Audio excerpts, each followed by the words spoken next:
I grew up in the shadows of the Gator Bowl, and my dream as a kid was to be a Florida Gator.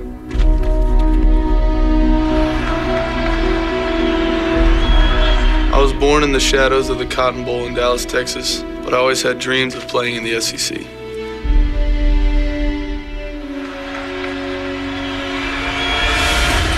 I always knew about the Florida-Georgia game. It's a huge game in the SEC. Hand off to Red, he dives, he's over! Touchdown! Last year, my first start in my hometown. I was hurt. A stay in the eye. I was nervous. Chaplin goes in motion. But I was ready. Handed to no shot. They scored first. He dives, stretches out, touchdown!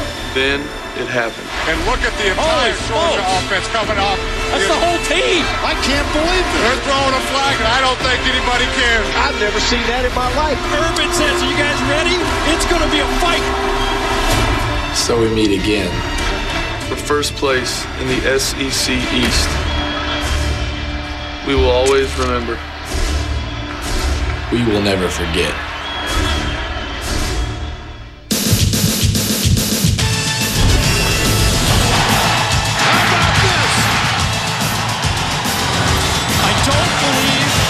That just happened. Oh my gosh! Are you kidding me? For the win. He did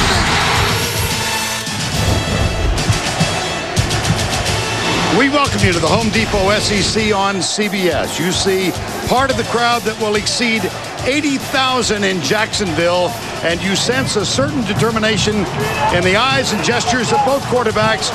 Tim Tebow with a chance to hug his family. Matthew Stafford a little more stoic as he enters the stadium. Urban Meyer, a certain enthusiasm detected there.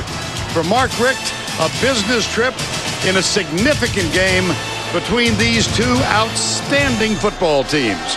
It's the SEC on CBS from Jacksonville. The Florida Gators 6-1, and the Georgia Bulldogs come in with one defeat as well. And here comes Georgia.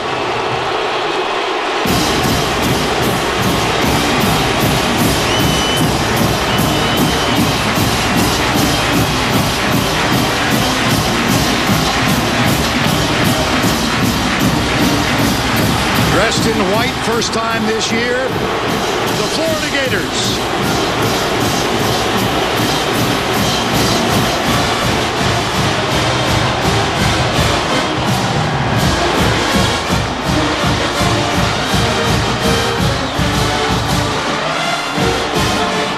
It's got a certain feel to it, doesn't it?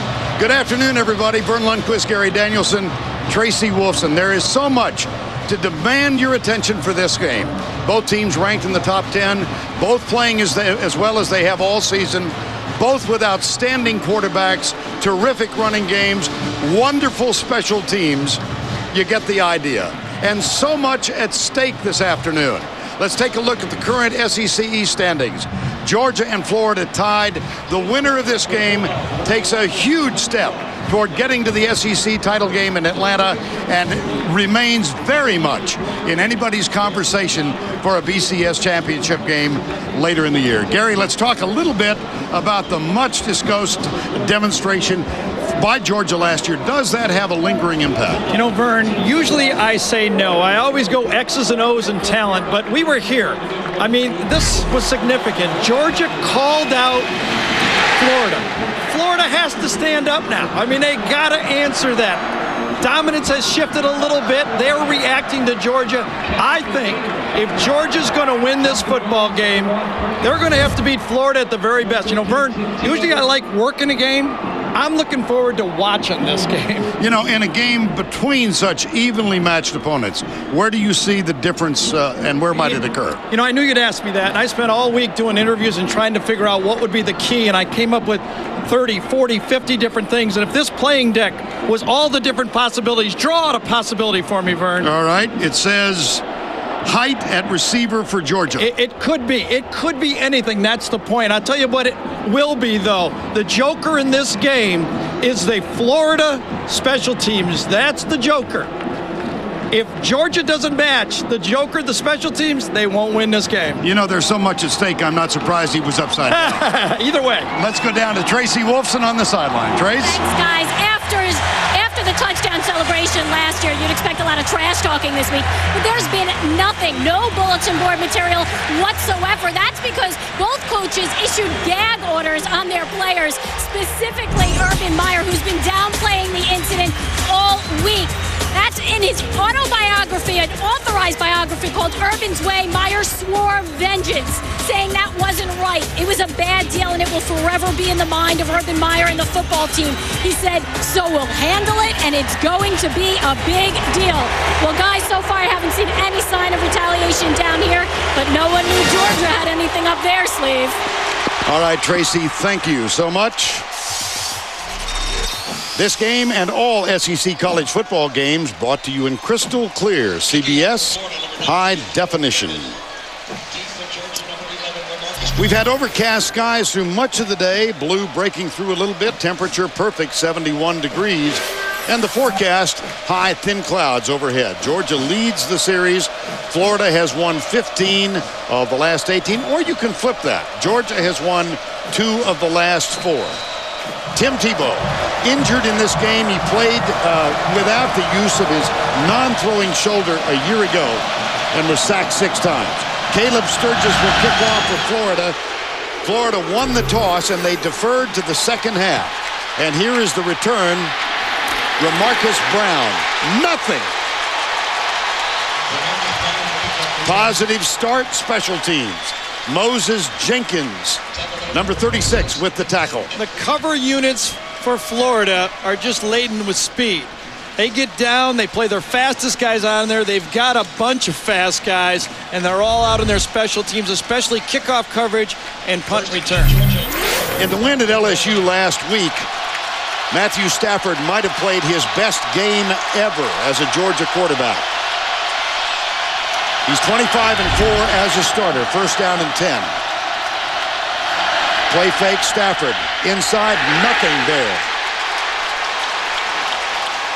Justin Tratto, number 94, with the tackle. Let's take a look at the offensive starting lineup for Georgia, presented by Chick-fil-A. Bowling, Glenn, Jones, Davis, and Anderson. A very young team, but they played so well they've only allowed 1 sack in the last 3 games. Massaquoi, Marino, Chappis, Figgins, and A.J. Green, the outstanding freshman wide receiver.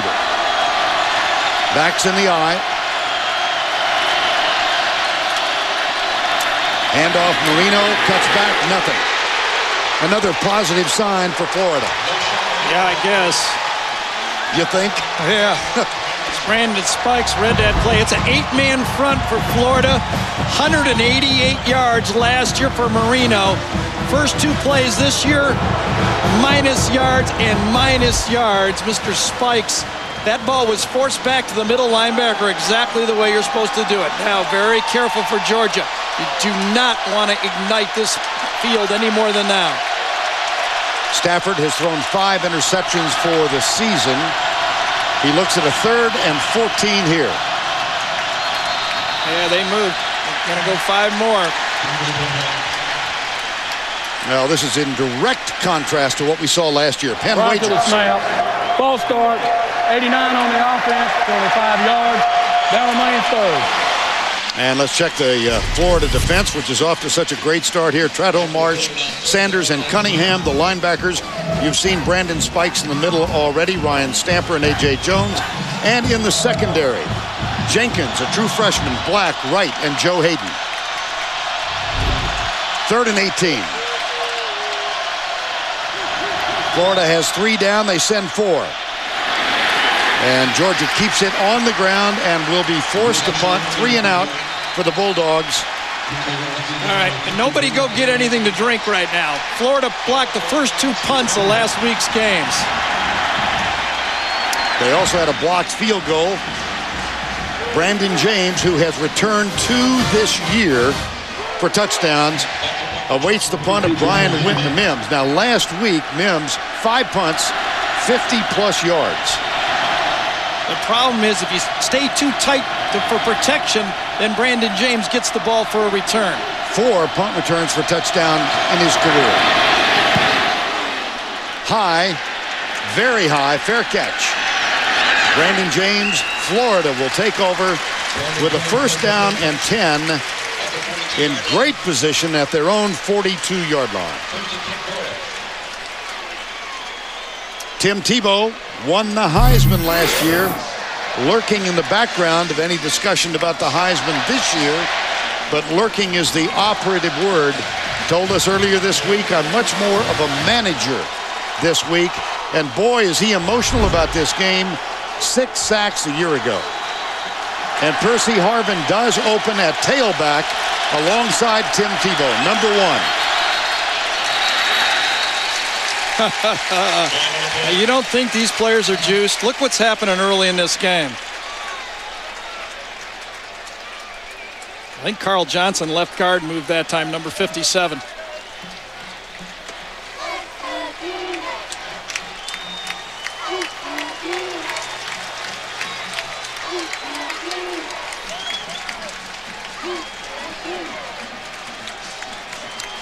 Ben Wager's going to make sure he gets the number right. Prior to the snap, false start, 57 on the offense, 75 yards. It was Carl Johnson, 5 yards, 1st and 15. Now Jeff Demps, who has had a wonderful series of games recently. Florida's starting out no huddle. The sophistication of the Georgia defense, maybe Florida's trying to simplify them with no huddle. That's Demps, number 2. Gets the handoff, tries the middle, picks up about 3. Well, make it 2. Florida's offense, you've met Tim Tebow. Wager, this is the fastest offense in the country. And up front, you've got the slow guys. Troutwine, Johnson, the Pouncey twins, true sophomores now. Watkins at right tackle. Now we get into the speed. Murphy and Harvin and Demps. Tate Casey and Riley Cooper, the other wide receiver. Harvin is in the backfield alongside Tebow on 2nd down, 13. Now he splits wide to the left. Tebow goes for Harvin. Nice catch. Defensively for the Bulldogs. They were gashed in the second half at LSU last week. 8 plays for 234 yards. Up front, Wynn, Irvin, Atkins, and Rod Battle. Linebackers, Darrell Gamble had a wonderful game. Rennie Curran, 14 tackles last week. It's Miller, Bird, Jones, and Asher Allen in the secondary. Now this is the spot where Tebow is usually the ball carrier. Going to take an early timeout.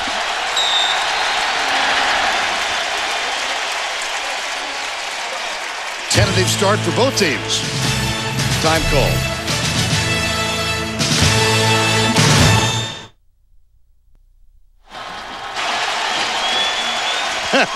August 7, out parading before the crowd, decided to get back in the cage and rest. He couldn't stand what he was seeing. 3rd down. Florida, losers in this game 42-30 a year ago. Here's Tebow. Quarterback draw. Tebow. Gotta stop Tebow. Got it. 3rd and medium. You know he's going to get the ball. Not very hard. You got a Heisman Trophy winner at quarterback right there. From behind, notice so far also, Florida's not taking those big wide splits early in this football game. They do that more when they run the option game with Demps and Rainey in there. They create more space because of the smaller players. Tim Tebow tied with Emmitt Smith, career touchdowns rushing for this Florida team, each with 36. Now Tebow looks back over at the bench for the play being signaled in by John Brantley. Chris Rainey is on the field, number 3.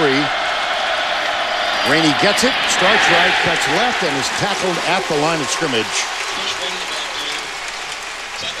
Yeah, Geno Atkins did a nice job of beating. Now look at the difference in the splits in the LSU game than the Tennessee game than we did early. Look at how wide the Florida players are, how tight they were. So far in the game, they've been the top picture of the tight splits. Now, you know they got the other package. What is the advantage of the They're going to try to create more space for their littler players when they run their veer. They do now run the veer offense that maybe like Georgia Tech or Navy runs out of this spread. Rainey gets the handoff from Tebow. Whoa! Both defenses are so on their game right now. That one by C.J. Bird, number 5. Strong safety for Georgia. Really get the feeling that the safeties are playing run in this game, both for Florida and for Georgia. Bird, strong safety, made the play. Both quarterbacks are going to have to loosen up these defenses. I think both defensive coordinators said, you're not going to beat me running the ball first. You're going to have to show me you can pass. Now Urban Meyer goes with his 4th running back, Keyston Moore, number 33.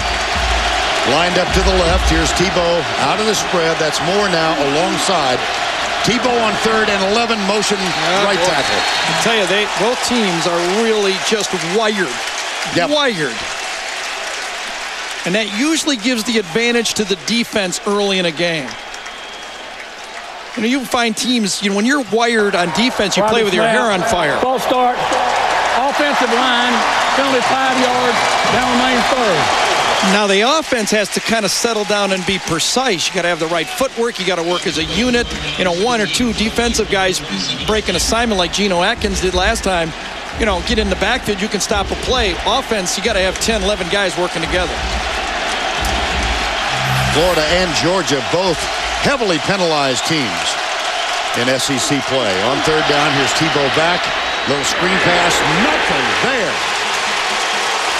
This is Asher Allen, number 2, 4th down. Smart on both teams, I think. Both offenses said we're not willing to make a big mistake early in this game. Both teams went with the screen draws on 3rd and long. Let the game settle down. Let the offense kind of get their feet planted. On 4th down, Georgia sends 3rd-string quarterback Logan Gray back at the 10-yard line. The punt will be from Chaz Henry. Gray is one of 5 punt returners who have played in this role for the Georgia Bulldogs, and Logan Gray comes up and makes a fair catch. 36-yard punt. Nothing on the return. 8 minutes, 11 to go, first quarter.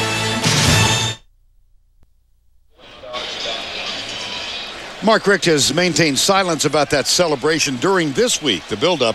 But at the SEC Media Days last summer, he talked about his insistence that he only meant for 11 guys to celebrate. Truth. My intention was for 11 guys who were on the field, if we scored a touchdown in the first half, to celebrate hard enough for the officials to throw a flag. I said, I'm going to let y'all celebrate, but it's not an individual celebration, it's a team celebration. I'm talking about 11 guys team. That's what I'm talking about. Well, those guys heard, I guess they heard team meaning everybody. I was as shocked as anybody when they left the sideline. And would I ever direct the entire team to leave the bench and go celebrate? No. I never have, and I never will. And he maintained silence this week. He did reissue a 700-word statement about that little fracas. Yeah, can I say, though, it worked. Georgia won that football game, and it promoted them all the way up to being preseason #1 this year. That play worked. First down 10, Matthew Stafford backs in the eye. Second possession for the Dogs. Play fake across the middle deep. Massaquoi. Great play. Massaquoi to the 48 of Florida. That's what you got to do. You knew they were going to have to throw the ball, the quarterbacks. You got 8 men in the box. They're going to force it to you. You've got a pro quarterback playing college football, and Massaquoi is running his routes and catching the ball now. This 1-2 combination of wide receivers. You know what it reminds me of, Vern? I watched the Michigan tape against Florida last year. This Georgia offense reminds me of the Michigan offense that just ran up and down the field against Georgia in the Cap One bowl game. That's a 32-yard game. Play fake again. Stafford with a lot of time. Massaquoi. And there was a good defensive play by Joe Hayden. There is a flag back at the 43-yard line in the vicinity of Matthew Stafford. Boy, did he have time to throw. That was about a 4-second pass. And this is a young offensive line that's been switched around. Now watch this, how long he has to throw the ball, and a real late dumb hit. Penalty be 15 yards, automatic, first down. Justin Tratow that time coming around. Gets there late. Ball's going 2, 3 extra steps almost. And that's just an obvious one. How about this pass distribution for this team? You don't see much like this anymore. This is about like football in the 70s. You know, maybe the way the Oakland Raiders used to throw the ball, or the Pittsburgh Steelers. So much to the wide receivers, little tight end, little running backs. Stafford goes downfield. Stafford out of the spread on first down, right side, perfectly placed pass. It's caught right side, and another first down for Georgia. No Sean Marino. And let's go back to Tim Brando in New York. All right, Vern, the ACC's Coastal Division just got tighter. Miami went ahead on this Ja'Cory Harris 9-yard pass to Aldarius Johnson in overtime. And then Cedric Pierman fumbles for the Cavs. And Miami wins at Virginia. Georgia Tech, Miami, all at 3-2 in ACC Coastal play. Vernon Gary, back to you. First down 10, Georgia threatening now inside the 20.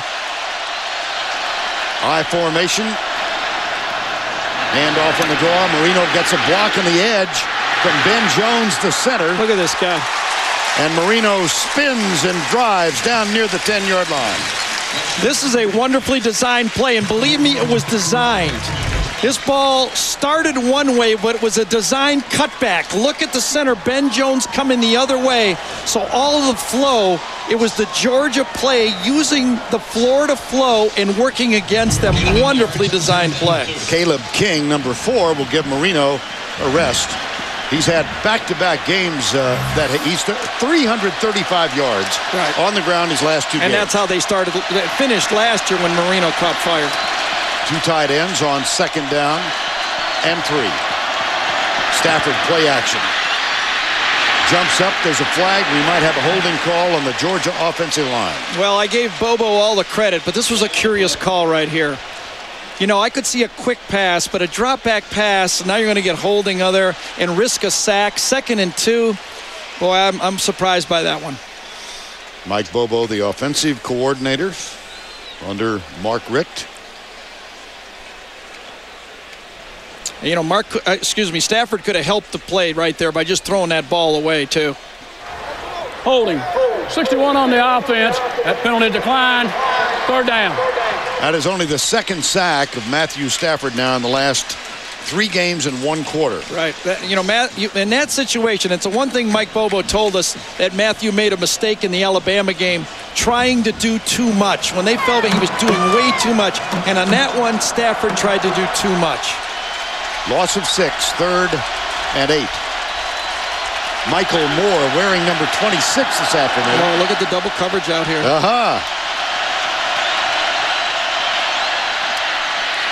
Stafford kept it. That will go as a sack, even though it looked like a running play. And so back-to-back sacks for Florida. This one, Teron Sanders and Brandon Spikes. I'll tell you another thing. That's the 3rd heavy hit that Stafford has taken in this football game. Remember the roughing the passer, the sack, and now this one. I watched him come to the bench. He's taken some rocks here, and it's a long game yet. Blair Walsh, freshman kicker, 12 of 17 for the year. This from 37 yards out. Nope, you missed that, baby. Wow.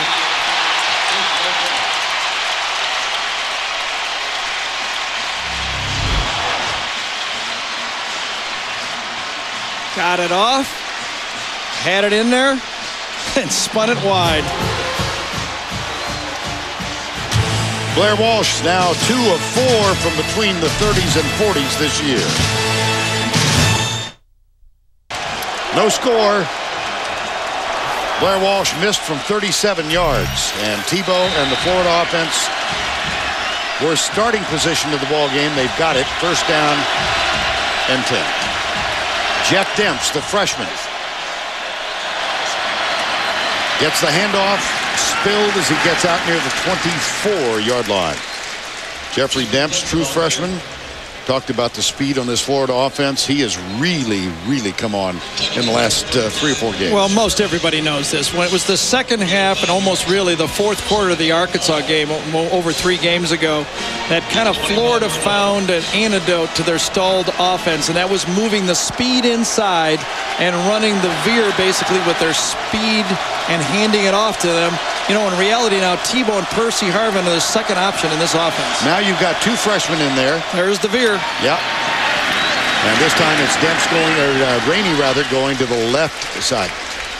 Well, some offenses evolve, Gary. Right. And actually Urban Meyer preaches this.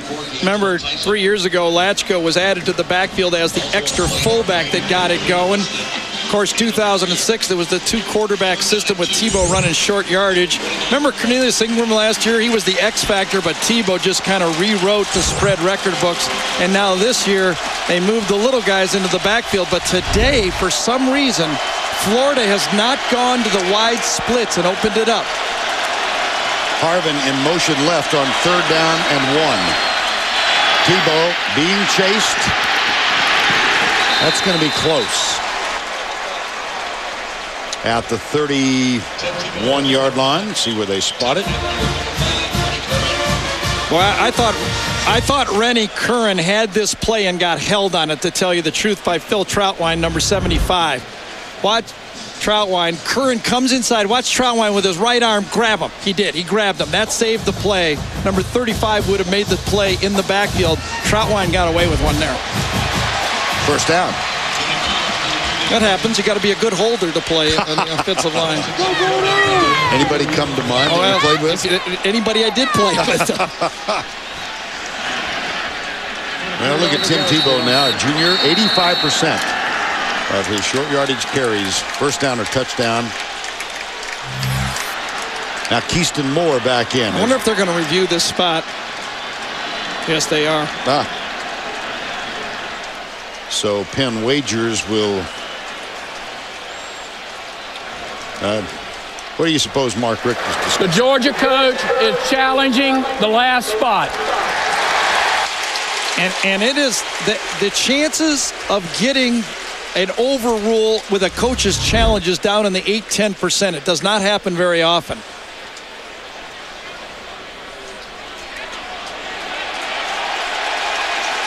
His knee went down before the line. This might be a good challenge by Mark Richt. And then the ball fell forward. See the ball there just across the 30-yard line. His knee comes down, and then he falls across the line. Watch, coming up right. Now the knee's down, and the ball's not, and you can see where the first down is, way across the line. Right. I think it's going to be 4th and short. Ben Oldham is our replay official today. He walked a long way to get here.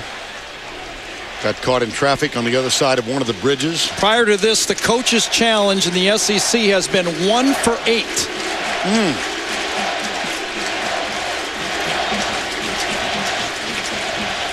That means they've been overruled 1 out of 8 times so far. This could be 2 for 9.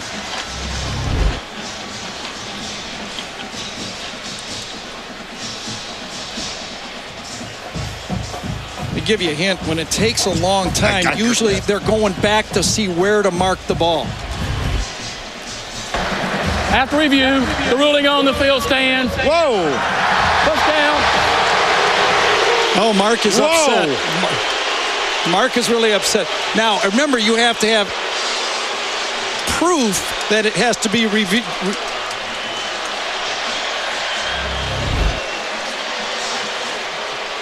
Well, I thought his knee was down and the ball was not across the line. I have to be honest. There's the knee. Knees down and not across the line. And Georgia is called for a timeout.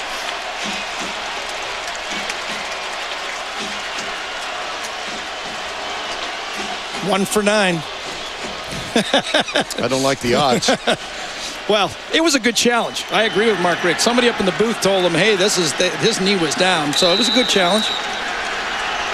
Challenge denied. Georgia charged for the timeout. Both teams now with 2 timeouts remaining. And they'll run the sweep. Percy Harvin comes right. Watch out.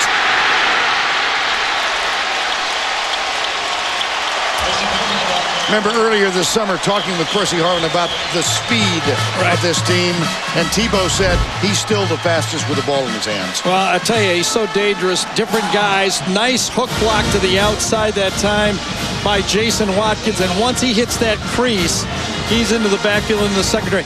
Only 3 touches last week for Percy Harvin in this offense, and it's, what, they scored 60-some points, right? Yep. 3 touches by Percy Harvin. By the way, 2 of those were touchdowns. Chris Rainey in the backfield now. First down after that 20-yard gain by Harvin.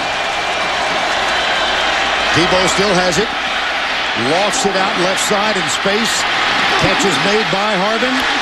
First down, Florida at the 30-yard line. Now you see why the coordinator started out early being a little conservative. They see the defenses. Now they found some holes in the defenses. Harvin on a linebacker. That's Akeem Dent right there. And now you start to probe. Start out a little slow. Find out what they're doing. Don't blow the game early, and then start to probe. Never a good sign when Percy Harvin catches it. Here's the wide splits, by the way, Vern. I was just going to say prior to the snap. Excuse me. First down and 10.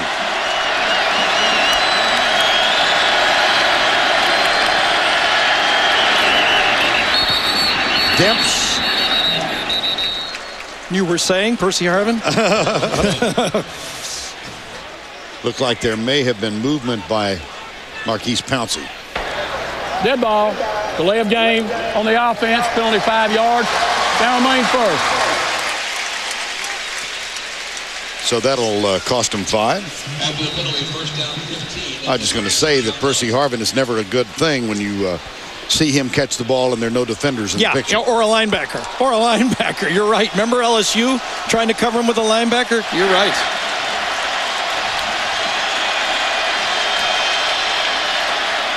Tebow. Looks like the old-fashioned option play, doesn't it? Sure does. Had the trailing back. Now, Tim Tebow, we're having a conversation on Wednesday with Urban Meyer, and he said, well, Tebow's knee is okay. And we said, what? Yeah, he said he had a little hyperextended knee. Never missed a practice. And he's wearing you can see a sleeve on his left leg there. But, you know, that doesn't really mean a lot because a lot of quarterbacks now are wearing a brace on their plant foot when they are playing. And you see Tebow wearing that thing. I don't know if that's the hyperextended knee. I assume it is. Second down, 6. No score. Late first quarter. Tebow backs up. There's Lewis Murphy. Incomplete at the 5. Murphy got inside that time of Asher Allen. Stemmed him back up. The throw was just not it was a pretty good throw. That ball could have been caught. Skinny post to the weak side. You always see Murphy into the boundary to the small side of the field. Now, this seems a little long for the quarterback draw here, 3rd and 6. They're going to have to do something, you would think, a little different. 3 wide to the left. And Willie Martinez loves to blitz in this situation. Defensive coordinator for Georgia. No blitz. Left side intercepted. Picked off by Prince Miller. There is a flag down at the 33. We'll see if the play stands.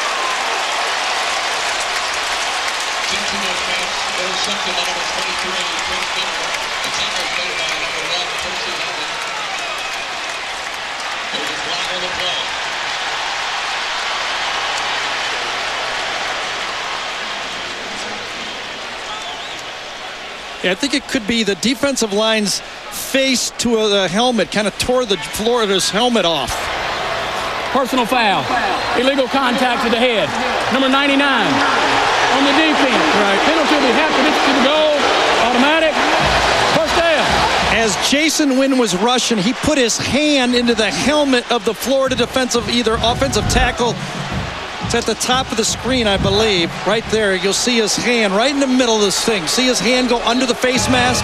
That was the call right there. Helmet on the ground. Jarius Wynn called for the flag.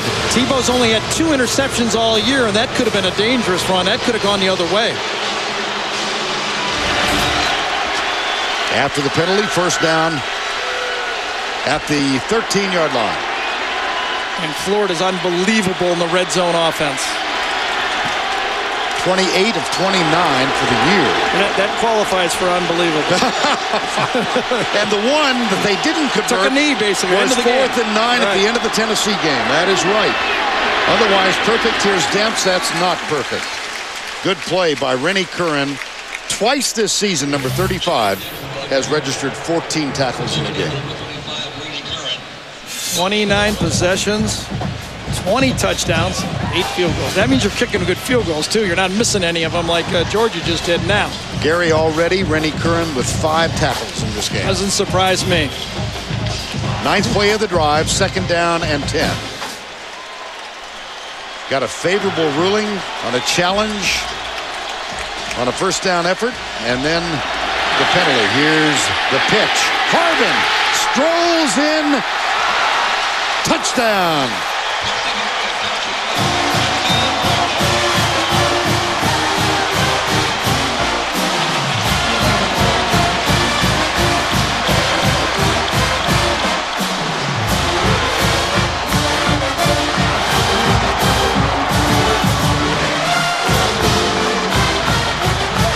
Saw the stat. Percy Harvin has scored each of the last 10 in which he has participated. Jonathan Phillips on for the extra point, 37 of 38 for the year. The one miss, a blocked extra point that cost Florida the game against Ole Miss, their one loss. This one is perfect.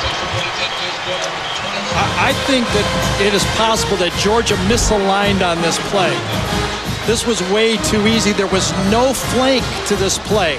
No one was out there. Once the pitch went, no one's there. That has to be a misalignment. They lined up wrong. You don't know ever for sure, but you don't see many defenses where it's this simple to score. There's another example of Percy Harvin on the screen with no defenders in sight. It's not going to work. We are back in Jacksonville. It's now time for the playbook presented by the Hartford. I have a feeling that C.J. Bird right here misaligned. I think he should have been over here on this play. And what happened, it allowed the tight end to come around and get the block and really opened it up.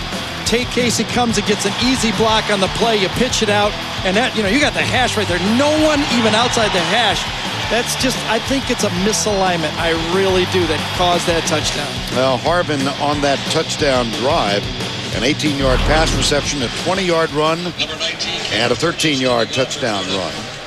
And Vern told you 2 key plays: the confirmation of the short yardage play for the 1st down, and then the penalty on an interception. And think about this, Gary. Georgia had a 2nd down and 2 at the Florida 10-yard line, and some unusual play selections. Lamarcus Brown has the kickoff return out across the 20 to the 28-yard line. Well, Georgia missed an opportunity. Walsh with an unsuccessful 30-yard field goal attempt. The challenge denied, and the personal foul. Don't forget that one. Right. Prince Miller had the interception, and a foul called on Jarius Wynn. Georgia's already had 1 3-and-out. Hidden in that game last week against LSU, which was so great for Georgia. Georgia had 5 3-and-outs in that game. That's a lot. In 12 possession, 5 3-and-outs. That's not a good sign. 15 seconds to go, opening quarter. Hand off Stafford. Marino comes left, cuts back right.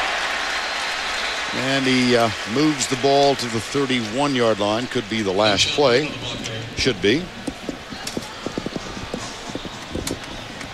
Opportunities missed for Georgia. And Florida capitalizes, goes 80 yards in 9 plays, and we have reached the end of one with Florida leading 7-0. We'll return to Jacksonville Municipal Stadium after this message and a word from your local station.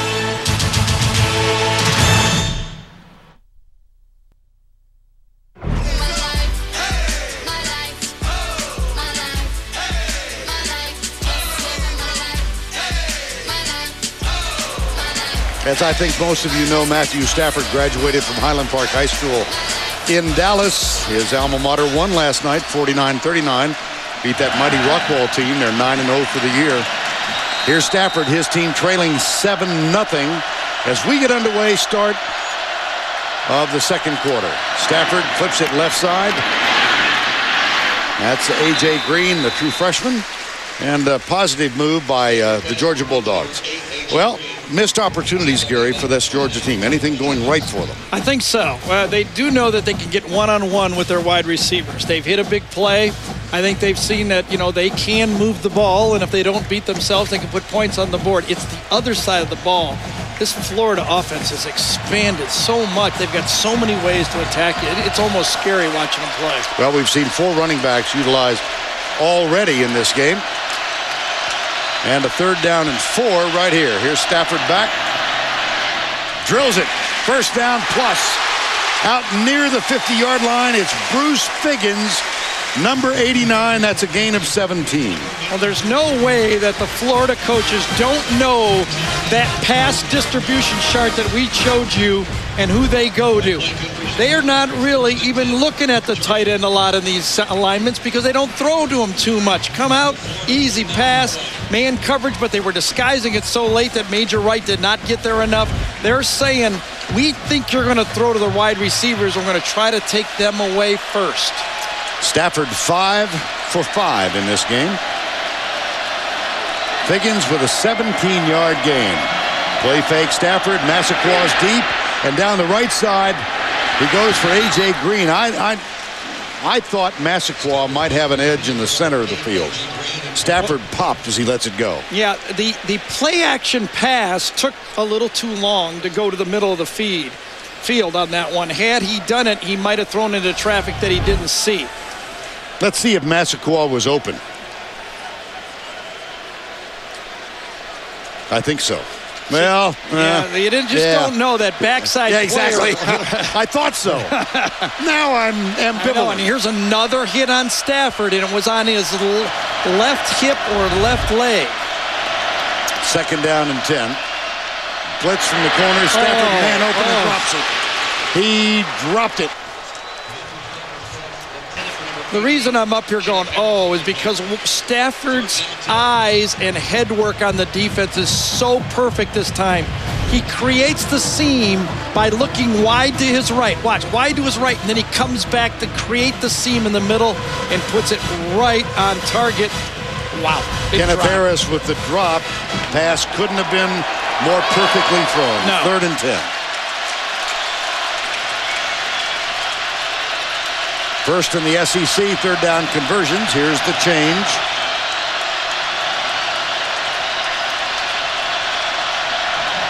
Three-man rush. Stafford, deep, Massaquoi. First down, Georgia. One of the things that Matthew Stafford said he was most proud of to us, Vern, on the phone was his ability to get up in the pocket. You can see him limping already. Right. He said he was proud that he moved up in the pocket and ripped this throw in. This is against a zone defense. It's going to come in and then back out, and there's no time for the defense to move. When you play zone against this guy, he just picks the zone apart. It's Elway-esque the way he throws the ball. That's high praise. First down and 10. We got to watch this limping by Matthew Stafford. It'll get worse as the game goes on. Yep, little movement again. Looks like it might be Clint Bowling. Look at him limp. Yes, indeed.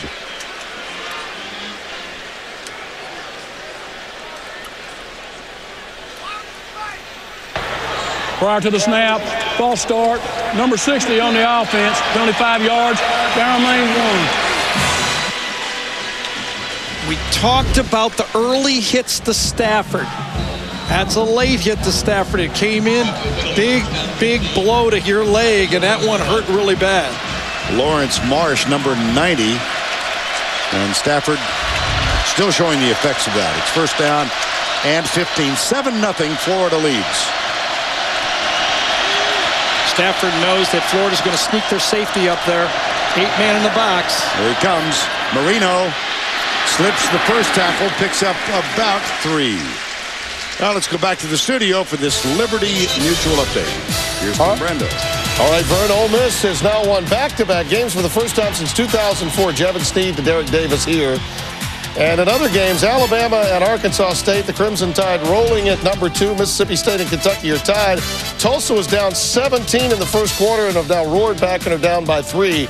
They, of course, one of my flies in the ointment. Back to Vern. Okay, Tim. Second down, 13 here. All-out blitz. Tipped.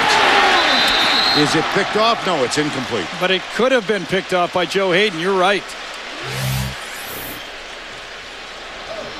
Stafford's pass intended for number 4. Sean Chappis is incomplete.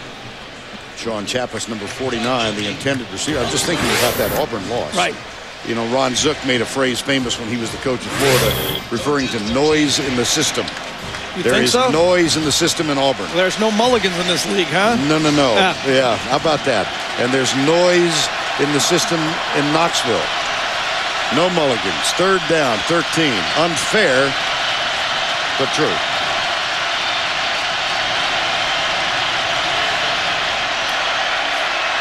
Stafford steps up. How can he run? Favoring that injured leg. Yep, that's the 5th or 6th big hit so far in this game. 2 things emergent. Some mistakes by Georgia are hurting them, and Marino has yet to establish himself. I thought he needed 25 to 30 yards each quarter to make an impact on this game. He's at what, less than 20? Blair Walsh missed from 37 earlier. This is from 34. High snap. Ball down. Kick is good. Georgia is on the board. 7-3 Gators lead. 11:18 to go. First half.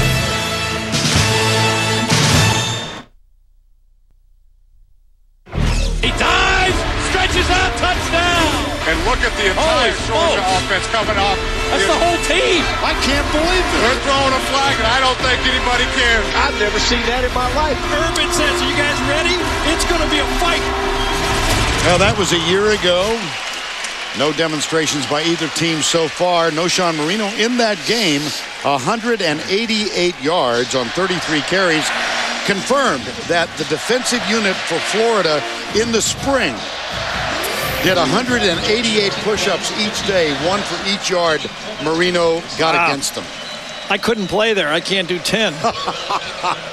And if you can't, guess where I am in line? Marino in this game, only 17 yards, 5 carries.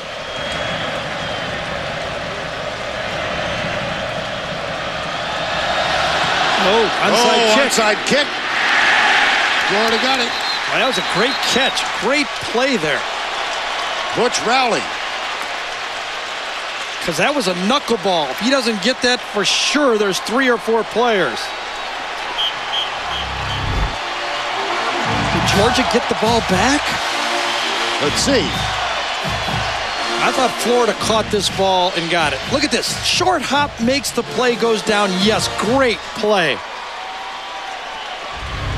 That's a little difficult. Absolutely. Wow. He has good hands. He's the holder on field goals and extra points. You can see Mark Richt. He knows the importance of the special teams. He's trying to steal advantage. It backfired a little. Rowley, terrific play. First down, Florida at the 41.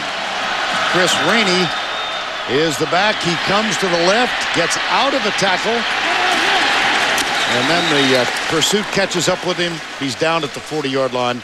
Justin Houston, number 42, with the stop. Chris Rainey, the ball carrier. Tackled by number 42, Justin Houston. Second down, 9. Watch the center in this football game. Pouncey will lift his left hand as a timing device for the lineman to see it just before the snap. See, that way everybody can see that ball and get off on time. Second down, 9. Demps is the running back. Here's Tebow. And he's got the catch made. Aaron Hernandez, number 81, and that's a first down after the 18-yard gain. Let's go down to Tracy. Guys, they were looking at Stafford's left ankle. They were looking at his knee, but it's actually his funny bone on his throwing arm. He said he landed on it awkwardly. He can't feel his funny bone. He's got a cut on that elbow. And he looked at me. He said, I can't throw the ball. He's trying to throw it here on the sideline now, and it's popping out. It's pretty funny down here. I mean, I'm sure they're not laughing about it. I bet not. First down. So he's got an ankle and a funny bone. Yeah. Tebow at the 15, tackle made by Rennie Curran. Tim Tebow, the ball carrier. Tackle made by number 35, Rennie Curran. Also number 9, Rashad Jones. 6 tackles for Curran now.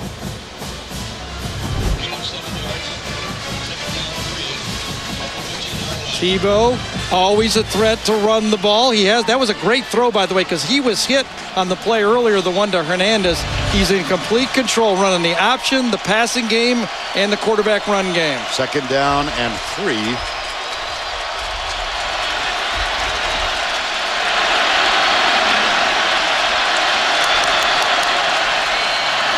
Oh, great rush. Wow, right up the middle there is a flag. Was it too great a rush? Geno Atkins, number 56. See, I think Geno Atkins saw that left hand of Pouncey and tried to beat the snap. Watch the left hand go and Atkins go. See that? He saw the same thing. Offside, number 56, penalty 5 yards, enough for a first down. Yeah, that was almost perfect that time. He started just a little early. Well, almost perfect, and to blow up the play. Very smart play by Geno Atkins on that play. Just beat it by a hair. He got right by Jim Tart, number 63. So the penalty's even now at 4. But the timing of these penalties against Georgia has been significant. Demps tests the middle, not there. You think back, Prince Miller with an interception for Georgia. And that play reversed because of a roughing penalty on Jarius Wynn. There's Prince Miller and Mark Richt. Rolled the dice with the onside kick, didn't work. Butch Rowley, fine reception. And now it's second down and 7. Well, if you're Willie Martinez, you have to think option here. I mean, you have to. Find Harvin. You always got to know where Harvin is. Here he comes into the backfield. There's the veer. To the 1. Ball's loose. I think it was down. Demps. Tackle by Miller. Here's the option play right here. You're going to Harvin in motion, and they run the veer. This time it's the give read. They read this man right here. If he doesn't close, they're going to give it. They're actually running the old veer offense from the spread right now, and that's what's changed Florida. They moved the speed in the backfield, and they're running the veer out of the spread formation. Look at the rushing yards so far.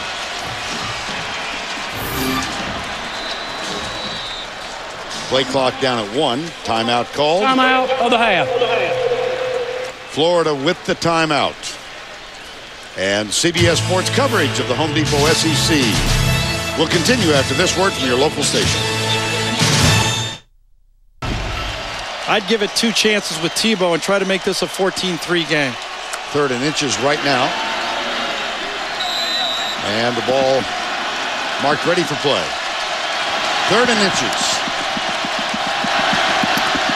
Tebow. Touchdown. Delayed call, but signaled from the far side.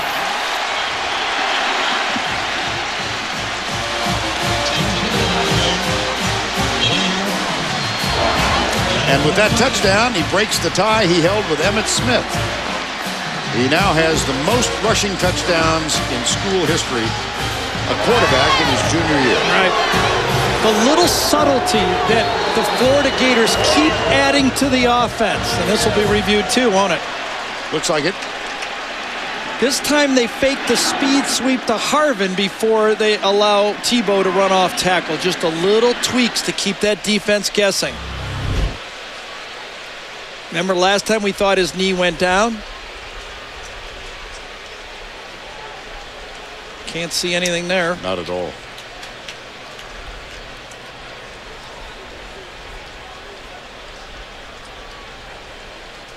Can't see anything there. Want to go for 3?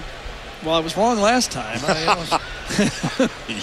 Well, Rennie Curran sneaks his way in on the play.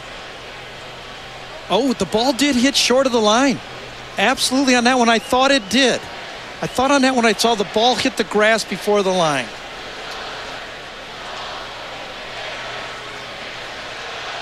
The one prior to this one, I thought I... Yeah, here's the one. Comes in. Does the ball go down right near the line? And, you know, really, the other thing, too, to note here, it will be a first down if it's not a touchdown. Right. Boy, tough to, yeah, to I really couldn't tell. I determine. couldn't really tell, I'll tell you the truth.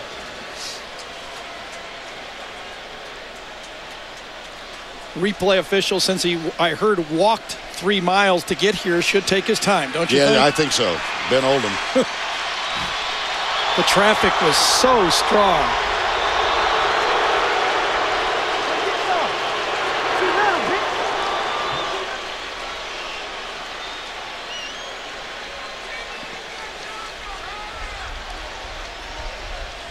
Let me state the obvious. This is taking a while. Oh, dear. Here is the best look we have. It's Tebow. See Rod battle up high. Akeem Dent. Here we are. After review, video evidence shows he did not get in the end zone. The ball will be put at the half-yard line.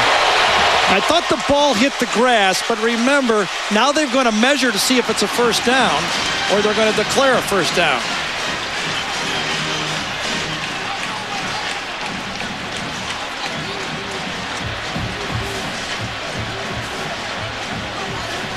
So it was short even of a first down. I thought they didn't get a great spot. I think Urban Meyer is saying, are you not going to measure? Right. And they are not going to measure. 4th down.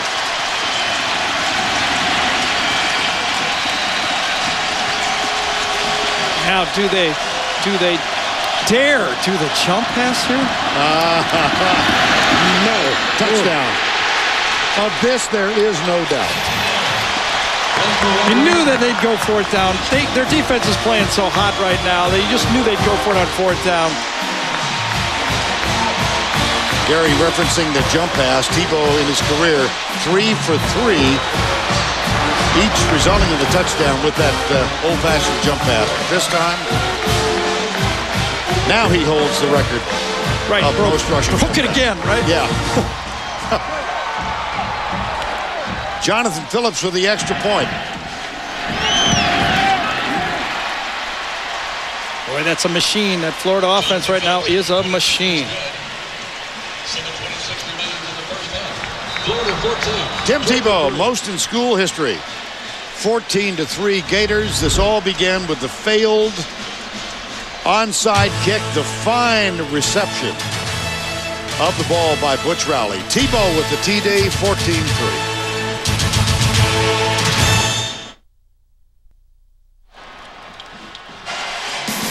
Now you can catch the SEC online. Log on to cbssports.com/college football live and get the CBS Game of the Week streamed live.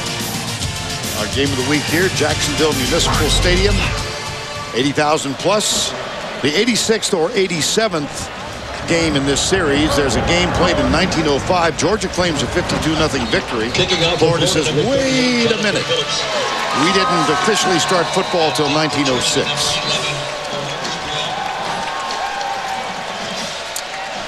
Jonathan Phillips is going to kick off for the Gators. 14-3. 7:26 to go. First half. Word from Tracy Wolfson. Matthew Stafford is fine. He got the feeling back in his elbow, and he's throwing it okay, and this one goes out of bounds. And Let's get more from Tracy on the onside kick. Trace? That's right. Mark Richt taking the blame for that one. He came over and he told his defense, that one was on me. That's my fault. Come on, let's keep on playing. And this was because Rick saw the advantage in special teams that Florida possessed, and he tried to steal an advantage back. When you try a little bit too much to create something. I thought LSU was trying to do that with their young quarterbacks last week, trying to create and manufacture plays. It got him in trouble, and I think it got Rick in trouble right there. He may have sneaked a peek at you on camera and saw the Joker. Yeah, the Joker. First down and 10. I formation. Hand off Marino. Limited to 17 yards before that carry. Matthew Stafford has been pounded this afternoon. Yeah, it started early. We didn't notice much, hit wear and tear. But when you get your 5th or 6th hit, then it was the hip or the ankle. And then on the last scramble, he was out there to set up the field goal. Came down on his right elbow, his funny bone, and then kind of grabbed his right hand. And he was doing a lot of throwing. Ironic, isn't it? Last year, it was Tebow with the shoulder, and now Stafford is a little dinged in this one. Second down and 3. I tell you, they're just playing man-to-man coverage up at the top of the screen, daring him to throw. And a flag. That I think it's going to be a pre-snap penalty. Chris Davis and Justin Tratto. Little contact. This is another shoot themselves in the foot for Georgia. Saw Tratto reach across the line. No, it's going to be the other way this Florida's time. Marching. They needed something good for them to happen to them. Georgia did. Get a drive. Now remember, prior to the snap, offsides, nose guard, penalty is 5 yards. Result of the play, first down. If you're looking at the clock and you're a Georgia fan or calling plays, there's 6.5 minutes. You're down 14-3. You got to make some points here because Florida gets the ball to start the second half. If you punt it away, Georgia scores again and gets the ball again, it could run away from you. Result of the penalty is a first down at the 48-yard line. Very big drive for Georgia.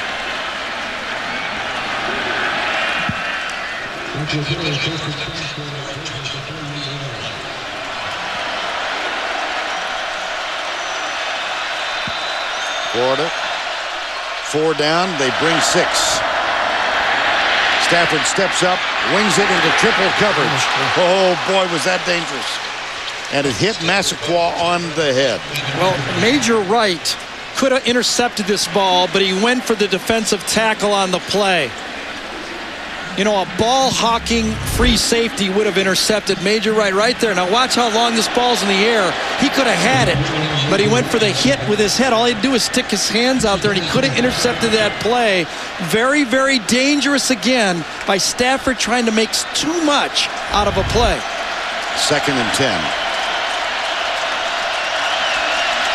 Little bunch formation to the left. Stafford with Marino behind him. This is Sutherland, the fullback. The toss, and Sutherland leads the way. Marino inside the 40, spins, and picks up 2 additional yards. And it gives us a chance to go back to New York once again. Here's Tim Brando. Vern, last week in defeat, I think Oklahoma State was the most impressive team in their loss to Texas. Zach Robinson to Des Bryant here. 80 yards, their 3rd touchdown hookup of the day against Iowa State. Missouri is taking command of the Big 12 North. They're up by 2 touchdowns, a wild one in the ACC with Florida State trailing Georgia Tech, and Cal clings to a 3-point lead over Oregon. Back to you. All right, Tim, thank you. 14-3 here. Marino's longest run of the day. And it's a first down 10. Georgia just inside the 37. Under 6 to play. First half. Marino, how about that cut? How about that cut? Just bingo. He's going right and he goes left. Yeah, and the other thing, I think Mark Richt going to his team and saying that one was on me is a good strategy to keep his team in the game. They're struggling a little bit, and he says, listen, I'll do better. I'll do better. Don't worry. We'll get it going. And that young, again, that offensive line that has 2 true freshmen, first-year freshmen playing in it, are starting to find their game here a little bit. Second down and 1. Sutherland is the fullback. Marino deep back in the eye. Toss, Marino. Sullivan leads the way left, and Marino has a first down at the 22-yard line. Teron Sanders, number 92, made the tackle. No Sean Marino, a very gifted running back. Well, like all great running backs, he's got the whole package. He sees the hole and finds it and has a lot of patience once he sees it. His eyes take him there, and then his patience allow him to do it, and then his balance. I mean, we've talked about his quick cutting and things like that, but his balance is impeccable. He's just a really tough guy to stop for those 6- and 8-yard runs. First down and 10. Caleb King will give Marino a breather on the sideline. King is in the I formation behind Sutherland. And King gets the handoff down to the 20. Well, little meditation going on for the quarterback. Yeah, he's hooked up probably on the headphones to Dan Mullen, his offensive coordinator, going over the next things they want to feature. So far, 4 of 5 for 44 yards and had the touchdown run. Two of the best quarterbacks in the country featured here today. Yeah, I think the best pro-style quarterback is Stafford from the I formation. The best spread quarterback is Tebow. Second down. Stafford fakes the toss. He's in trouble again. Brandon Spikes. Duke Lemons, number 44, was also part of it. And Jermaine Cunningham, number 49. Well, Florida plays about 9 different defensive linemen. And this time from this side, 2 guys come. A little mix-up on the play. King does not take the right guy, Caleb King, and as the tackle turns out, Justin Anderson, he picks the wrong one, and King doesn't get the other one.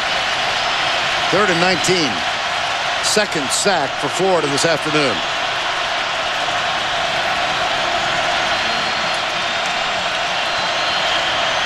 Zone blitz, 3-man rush. Stafford got it! Massaquoi, 1st and goal. In front of Major Wright.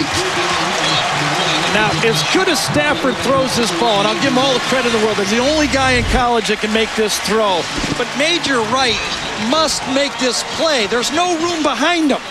Don't back up, make the play. He just runs himself out of the play and never gets there. Major Wright, look at, you got the end zone behind there to help you. He backs up and goes out too far to the right. Massaquoi did a nice job of setting him up, but a rip throw by the best pro-style quarterback in college football. First down goal after the 24-yard gain. I formation. Play fake to Marino. There's the lob in the end zone. Had a man wide open and threw it behind him. Trip Chandler, who's missed the last 3 games with an injury, the tight end. Yeah, Trip Chandler was so wide open, he needed to stop and not drift. Chandler's going to come from this side. Now watch, he should just stop there and be a stationary target. Watch him keep moving, and as he keeps moving and running, Stafford thinks he's going to stop there. It reminded me of that, what was that Dallas pass? Remember that was dropped? Jackie Smith? Jackie Smith. Wow. When he kept moving on the play. If he'd have stopped, he'd have caught the pass. Bless his heart, he's the sickest man in America. I remember it.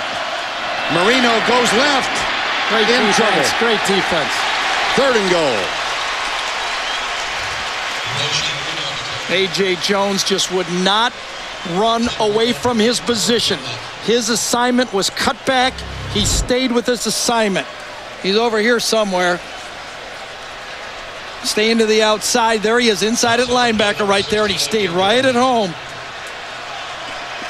3rd and goal, just inside the 10. You don't overrun plays against Marino. He's not that fast. Wait for him to come back to you.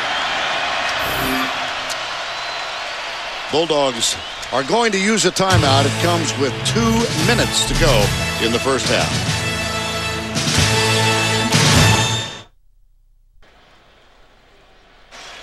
All right, Tim, 14-3 here. 3rd down, Georgia. 3rd and goal, just inside the 10. Good strategy, it looks like, by Florida. They have smallish corners, so they're going to play off 5 across the board, and they're going to play combo coverage. 3-on-2 on one side and 2-on-1 on the other side. See them right across the board. Georgia with 4 wides. You don't know which one of these guys they're going to cover. Now they go 5 wides. Stafford steps up, lobs it deep for Marino. It's incomplete in the end zone. 4th down. Ahmad Black, number 35, defending. Tried to go to Marino on that one. That's something I have not seen. The fade to the running back. Tried to get it something different right here. Marino on a linebacker. Went against Spikes for a while, but Black did a good job of getting back into play. That wasn't even his man. Well-crafted play. Marino on Spikes, but Ahmad Black came in and saved it. That brings on Blair Walsh, 1 of 2 so far. This from 27 yards. Oh! How about that? Left upright.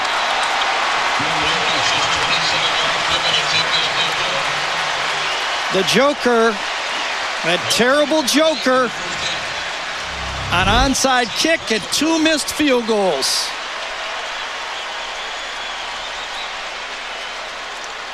He hit the left upright right in the middle. Yep, dead on.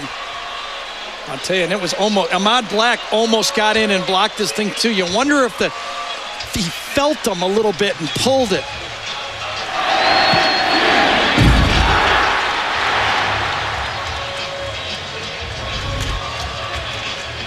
Walsh, who began this season as the first true freshman to start as a place kicker for Georgia since Kevin Butler, the Hall of Famer back in the early 80s.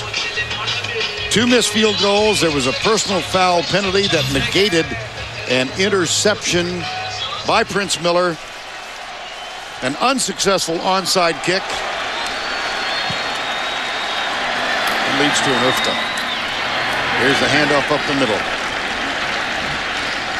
And don't forget that Trip Chandler was open in the end zone.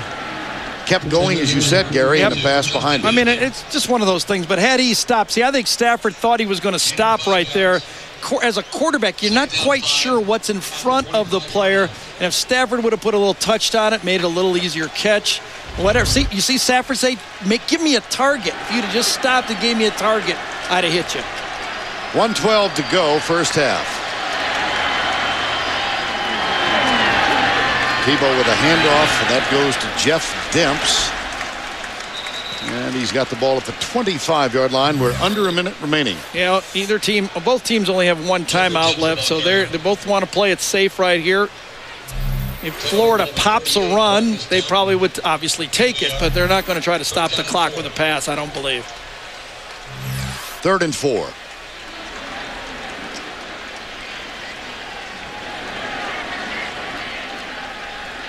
(14-3).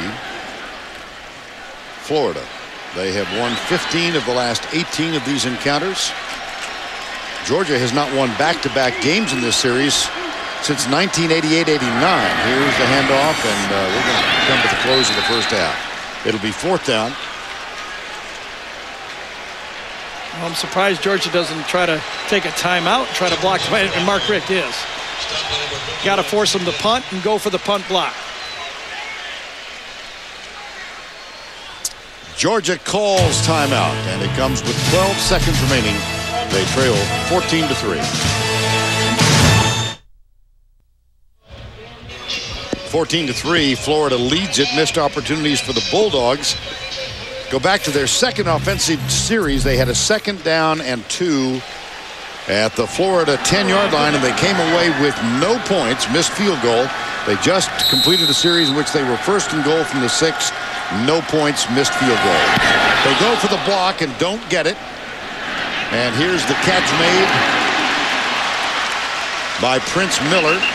And Bulldogs get the ball back with 5 seconds to go. Now coming up at the half, we'll go back to our New York studios. Kim Brando, Spencer Tillman, and Archie Manning.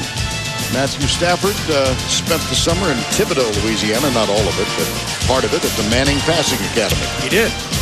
Well, as Vern was, you were alluding to, Vern, I mean, the worst it should be for Georgia right now is 14-9, and that includes an interception that didn't count, an onside kick. I mean, they're still in the football game, but it should be at the worst 14-9. Now they're going to take a knee with 5 seconds to go.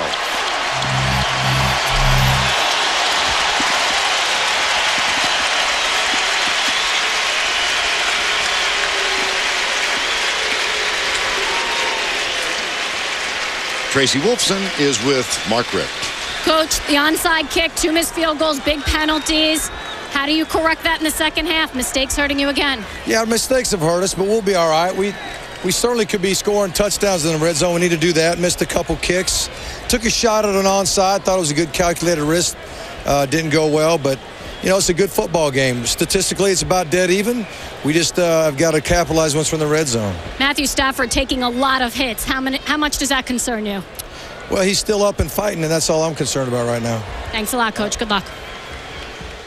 14-3 Florida leads. Let's go back to New York. Tim Brando. Timmy?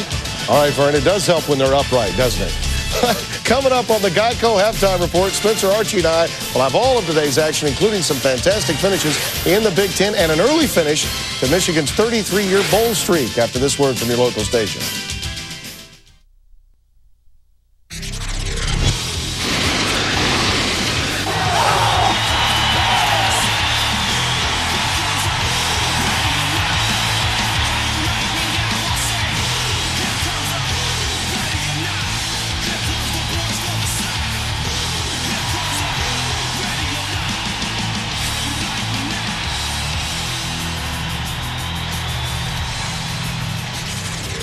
SEC on CBS. We began the third quarter, 84,000 or so inside the stadium. But look at this scene at the Jacksonville Landing. If you don't have a ticket here, gather at the Landing, or probably some of those folks stayed there after last night. Right. And watching on a large screen television. 14-3. Vern Lundquist, Gary Danielson, Tracy Wolfson. Georgia kicks off. Blair Walsh, who's had his problems with field goals today, he's 1 of 3. See where this kickoff goes. The ever-dangerous Brandon James will gather it in at the 8-yard line and come right. Downed at the 29-yard line. Moment to go. Tracy with Urban Meyer. Coach, your concern going into this game was no Sean Marino, able to contain him to 48 yards rushing. How were you able to do that? We're playing very well on defense, but we're giving up some pass plays, but we just got to contain. You don't stop really good players, you contain them. What was the main focus point to your team at halftime? 30 minutes of football. Our focus is making some adjustments we made on both sides of the ball, but 30 minutes of high-energy football. What adjustments did you make? You'll see. Thanks, Coach. Okay, here's Tebow, play fake, rolls out, fires it deep, and it is caught by Riley Cooper, and that's going to be a fine start to the third quarter. Well, going back to the beginning of the game, I picked up this joker when you discarded it, and the joker was special teams. Yeah, and that has come through. I mean, the missed field goals, again, 14-9 should be the worst for Georgia in this game. But, you know, Marino has run for 48 yards. That's okay. But the difference in Florida's defense this year than last year, it's a difference between boys and men. They are much more physical and run better, don't make mistakes on defense. First down and 10 after a 14-yard gain. Here's Tebow. Wrestled down at the 48-yard line. Well, look at this. Right. Now, he did not sleep after he picked up his candy from trick-or-treating last night. Or he might have been in that band that played until the wee hours, which we enjoyed in our hotel room. I've been told to lay off the crowd shots for a while. Okay, let me get in trouble this week. Exactly. All right. Second down and 6. Tebow goes to the left side. It's caught. That's a first down. Tate Casey, number 84, the tight end with the grab. And Rashad Jones, number 9, with a tackle. How about halftime trends, Gary? Well, you can see right there, Tebow set the record. He's always a threat to run the ball. Stafford, pretty good. I mean, he's been under a lot of pressure. He's made some great throws downfield, but he has been knocked down. The Joker, special teams play. Georgia has made some mistakes also in the penalty department. And how about this? How about this Florida defense that we were just talking about? 23 points all year in the first half 22 punts they forced. Demps and Rainey are on the field together, and Chris Rainey, number 3, makes the well, carry. even with the Wolf, Tracy Wolfson, stalking her prey, Urban Meyer trying to crack what the adjustments were. Even the Wolf couldn't get it out of Urban Meyer, but it looks like the adjustment is Tebow's going to throw a little bit more. He only threw the ball 5 times in the first half. Seems like Urban Meyer, at halftime, this Florida offense only had 138 yards. So it looks like they're going to try to throw the ball to soften up this defense just a little bit. Florida looks at a 2nd down and 8 now. Harvin is in the backfield alongside Tim Tebow. Option. Tebow keeps, cuts, and is tackled at the 38. It'll be 3rd down. Looks like about 5. Justin Houston, number 42, with the stop. Well, let's remember that the only game Florida lost this year, they led Ole Miss 17-7 at halftime. Gave up 2 big plays in that game. Tebow was cut short on a 4th and 1, and the ball in field goal range, and they trailed by 1 at that point. Total yards now.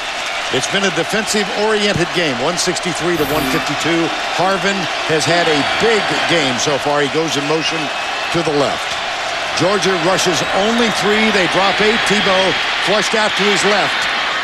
Lets it go, and it is dropped by Brandon James, number 25. Well, you don't see that. That is probably the biggest clutch player on this football team, Brandon James. Tebow made a great play to get outside the pocket, put it right on target, and James, the punt returner and kick returner, took his eye slightly off it and dropped it. I remember Urban Meyer has faked punts in his career. Remember the SEC championship on the way to the national championship.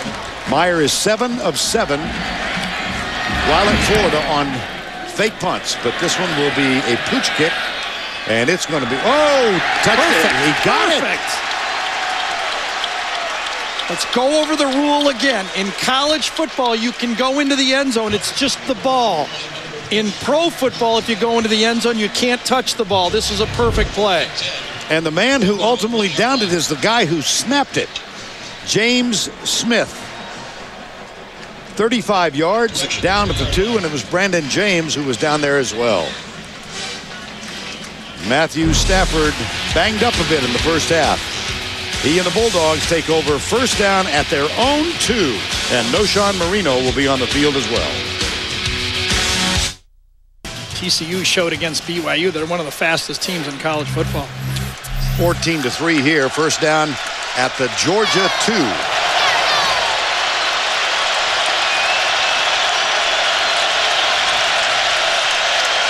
Noshawn Marino, deep man in the eye.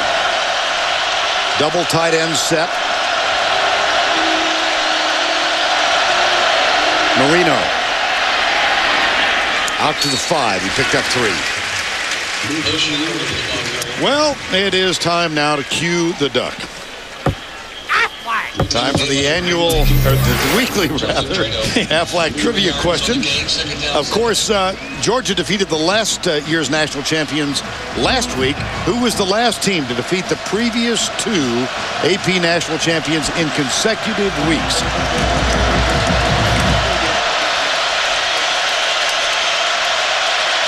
Second down.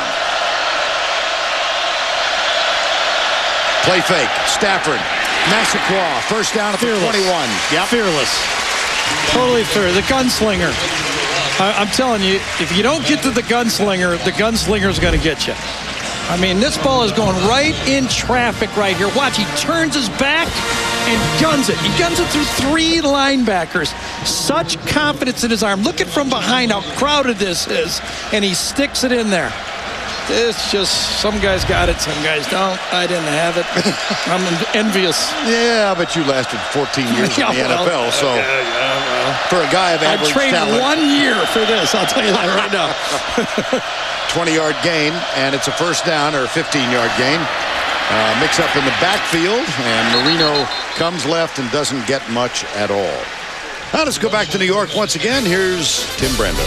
All right, Vern, every week Jonathan Dwyer's making a big play for Paul Johnson's team. Look at this, 66 yards His first score was 36, so he's got a couple on the day. They lead Florida State. In the ACC, look at this. Clemson up on BC. They just scored at 17-6 with the PAT pending. And Duke has just scored to make it 19-14. By the way, when was the last time Tennessee had a good offense without David Cutcliffe being a part of it?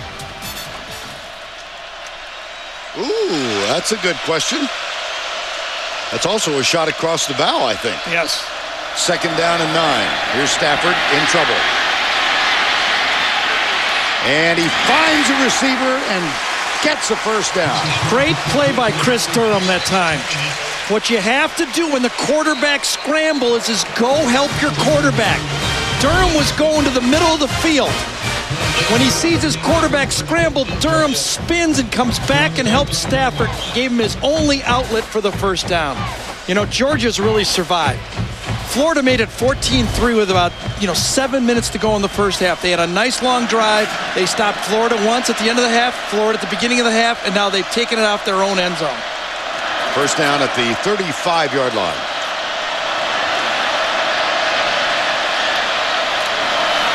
Marino goes right.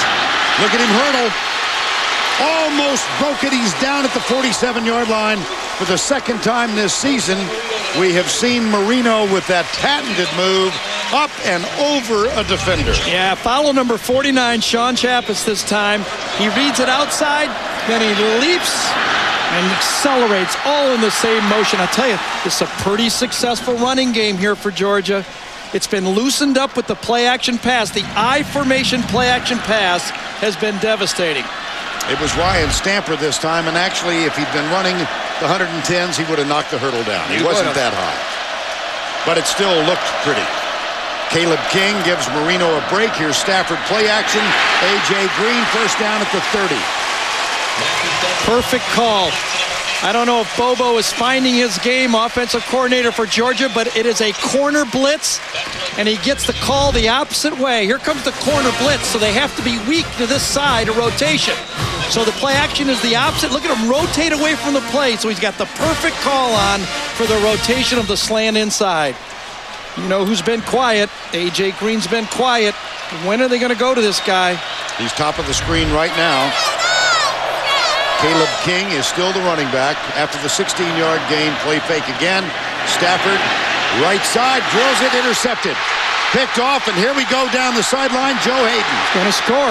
Hayden is being chased. He cuts back. He might have gone all the way. He still might. Down at the 1.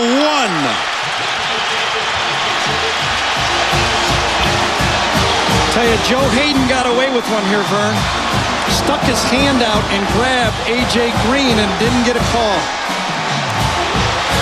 Watch the coverage. It was a fake slant to a corner. Right here. Here's the matchup. Watch him stick out his left hand. A.J.'s going to come inside and then go back outside. Watch him reach out and grab him. See how he grabbed him? That put him inside and made the interception here. Here's the grab right there with one arm, and it puts him inside enough to make the play. That is an 88-yard return to the 1-yard line for Joe Hayden, his second interception of the season. And it's 1st and goal, Florida. Tebow. Touchdown.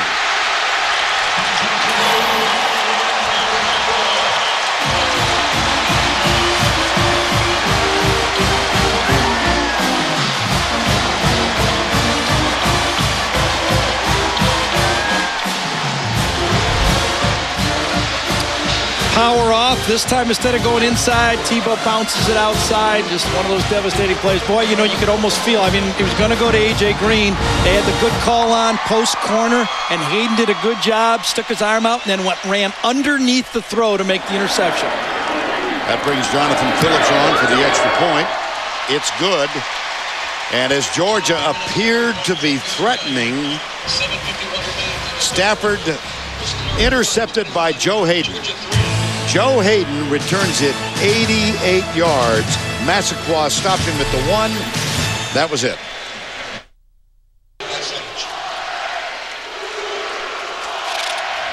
Joe Hayden with an 88-yard interception return down at the 1.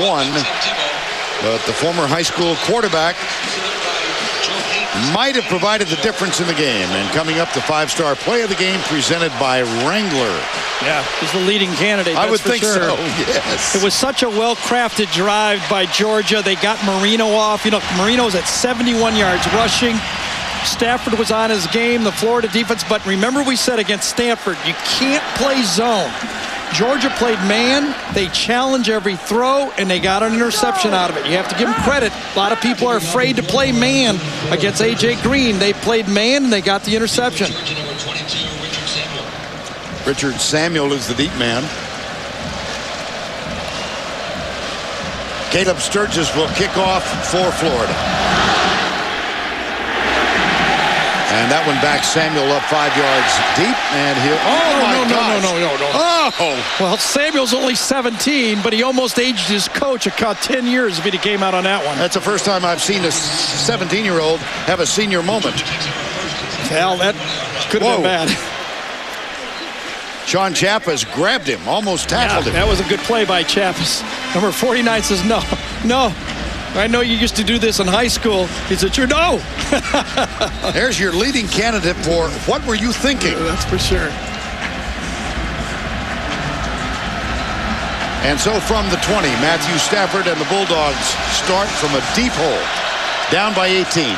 No Sean Marino back on the field. Now remember, Bobo said against Alabama they gave up on the run too early. Play fake. Fired it out. Sutherland is popped as he gets the ball. And Dustin Doe, number 32, the linebacker, made the stop. Now let's take a look at Home Depot's tools for success. Well, the tools in this game is man-to-man coverage, even though they got good receivers. But that arm out right there, that little arm bar, he got away with that. It actually spun him underneath the throw. It was in the perfect spot. But let's give Florida credit for something. They know you can't zone up Stafford. They're going after him, and they're making him make the perfect throw. Second down 10 from the eye.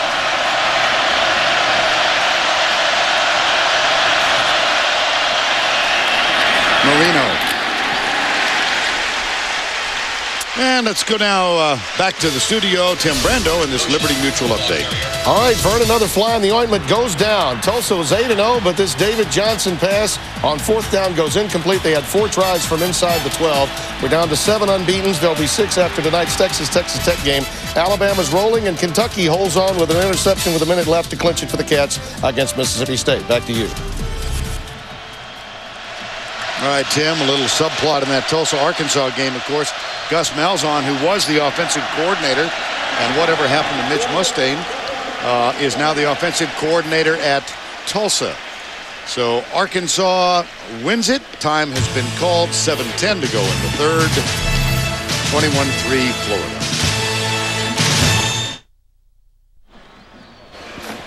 Back in Jacksonville, and we have time to answer the silent Aflac trivia question. The Duck didn't speak today. Who was the last team to defeat the previous 2 AP national champions? Northwestern, 1943, over Ohio State and Minnesota. They were coached by Lynn Pappy Waldorf. 3rd and 9. Stafford with the audible.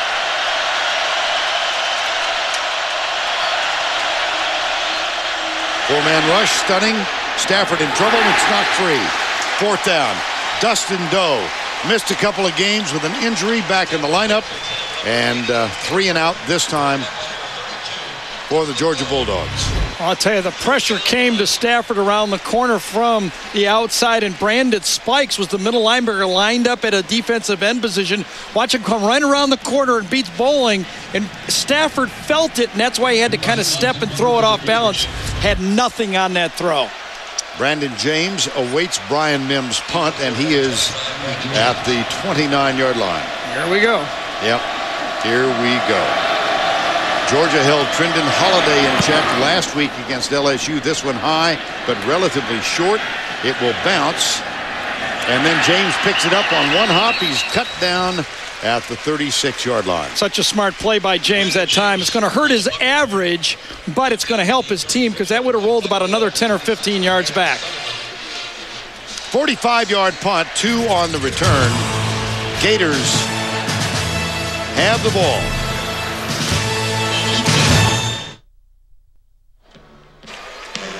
21-3 here in Jacksonville. Next week, our crew heads down to Baton Rouge. It's Nick Saban's return, Alabama and LSU. Remember a year ago? What's at stake? Leadership in the SEC West. Seems like there's more at stake than that if there are less files, doesn't it? Arenas, touchdown Alabama. What's coming? John Parker Wilson, fumble. LSU has recovered. Jacob Hester dives over, touchdown. Got a great team. Good luck to you. Next Saturday, second-ranked Alabama rolling again today at LSU, 3:30 Eastern. There might be some drama associated with Nick Saban's return. 21-3 here. The ball was respotted. Ruled during the timeout that it had touched a Georgia player. So Tebow throws on first down from the 44, and the catch is made by Riley Cooper, number 11. Tebow's pass complete to number 11, Riley Cooper. Play that's a featured second half for Florida so far. A little play action pass. Watch Tebow throw this right into the face of the slot blitz, right at him. Doesn't even, think about that guy coming at him. Makes a good over-the-shoulder throw. Nice high release, makes the play. Second down and 2.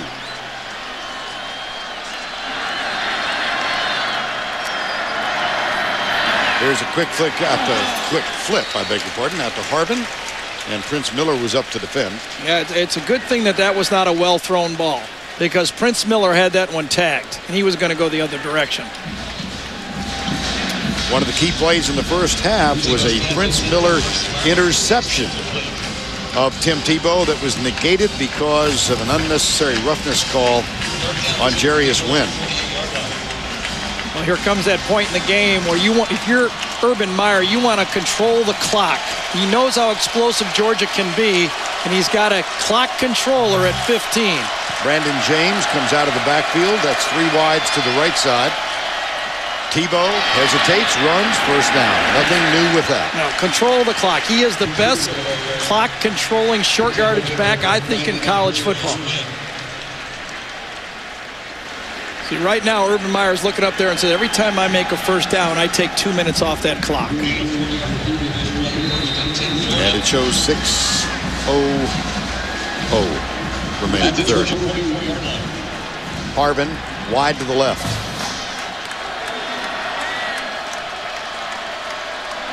What a big game this is to both these teams. Well, yeah, the winner of this one is still in the national championship hunt. Florida in control right now, 21-3.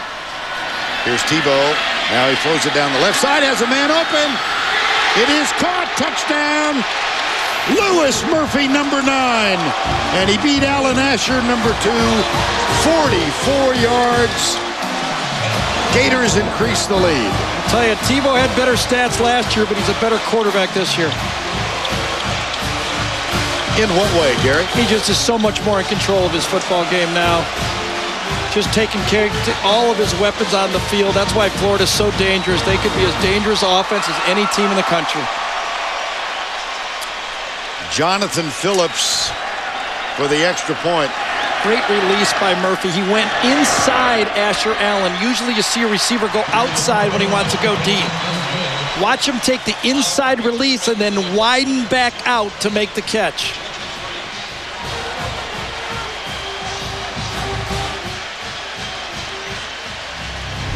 Line of scrimmage, see how he's inside? Then he gets, he grabbed his shirt. That's why Asher Allen was yelling at the referee. He used the leverage of Allen's shirt to kind of catapult it. It was almost a NASCAR move. Did you see him grab the shirt and he created leverage and speed? Watch, inside release, comes out, Asher's in perfect position, pulls his shirt and goes right by him.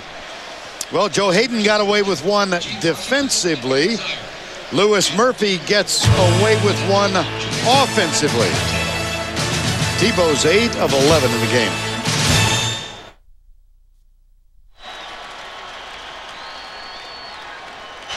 Louis Murphy got away with one.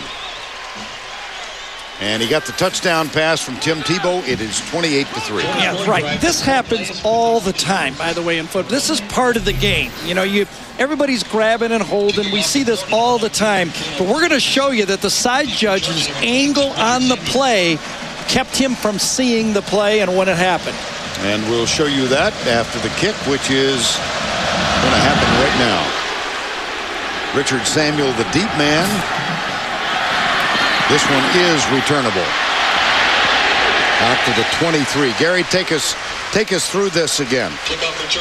We're going to kind of go a little bit backwards on this play, okay? Here's the side judge right up here, okay? Now what happens is he looks back. The play happened right about there. So he's actually going to look through the player and he doesn't see it. See, as it goes backwards, he's actually blocked on the play when Murphy grabs him on the play. Watch when he grabs him. That angle, he doesn't see it when it happens right there.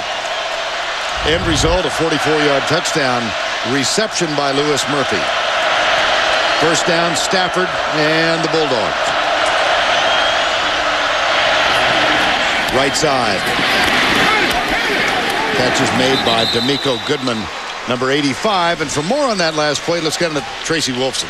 Guys, Allen sitting at the end of the bench, so frustrated. He said, I was running on top of him. I had him. He grabbed my shirt. He did a demonstration for his teammates on the sideline. A very upset Allen, and his defensive coordinator, Willie Martinez, came up and just said, keep your head in the game. Come on, keep your head in the game. He knows, though, they got away with the one. Yeah. See, one of the advantages of playing man-to-man is you can make an interception. One of the disadvantages is anything that goes wrong can change the scoreboard. Second down, 9. Stafford. Oh, A.J. Green diving catch. First down out to the 42. Janoris Jenkins with the tackle, but that's a gain of 17. Look at the possession chart for Georgia. Yeah, they have moved the ball pretty good. I mean, this is a different Florida defense, and Stafford is a threat, and there's time to go. But boy, there's the second half. Yeah. You bet, nothing's been happening right there. That interception just changed it. That was me on the telestrator. Well, that was obviously. Good. I haven't gotten the technique down yet. I don't know. You got to erase. You got to erase it right away. Well, I think that ball might have skipped, and Coach Meyer here is going to challenge this one. And we are at, what are we at now? 1 of 9. 1 of 9. 1 of 9, yes.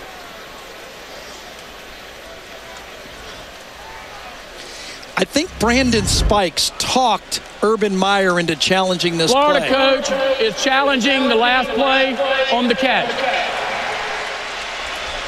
And Brandon Spikes better hope there's a better look at this one, because that'd be the last time he listens to Brandon. All right. Number 2. So far, Spikes is not in good shape. See, he's looking at it right here, and he goes, and then he turns right around to Urban Meyer and says, Coach, it skipped. One more. He's under it. He can't see it again. I am reminded of the fact that Urban Meyer put a gag order on Brandon Spikes the week of the Tennessee game, right, because he said Tennessee quit a year ago. And ironically, the only piece of news for many of the interviews this week came from Urban Meyer when he said that Tebow had a little bit of a tweaked knee. That's right. Everybody else had a gag order placed on him. I can't tell if the ball touched the ground. If it did, so far I have not been able to see it.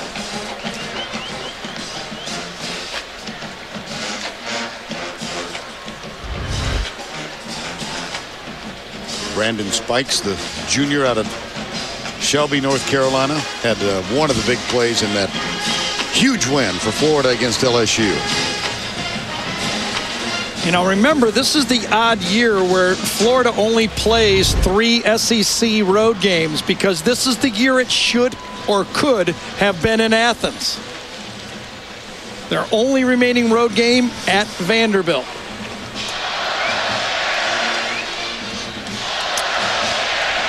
I do not think we're going to overturn this one.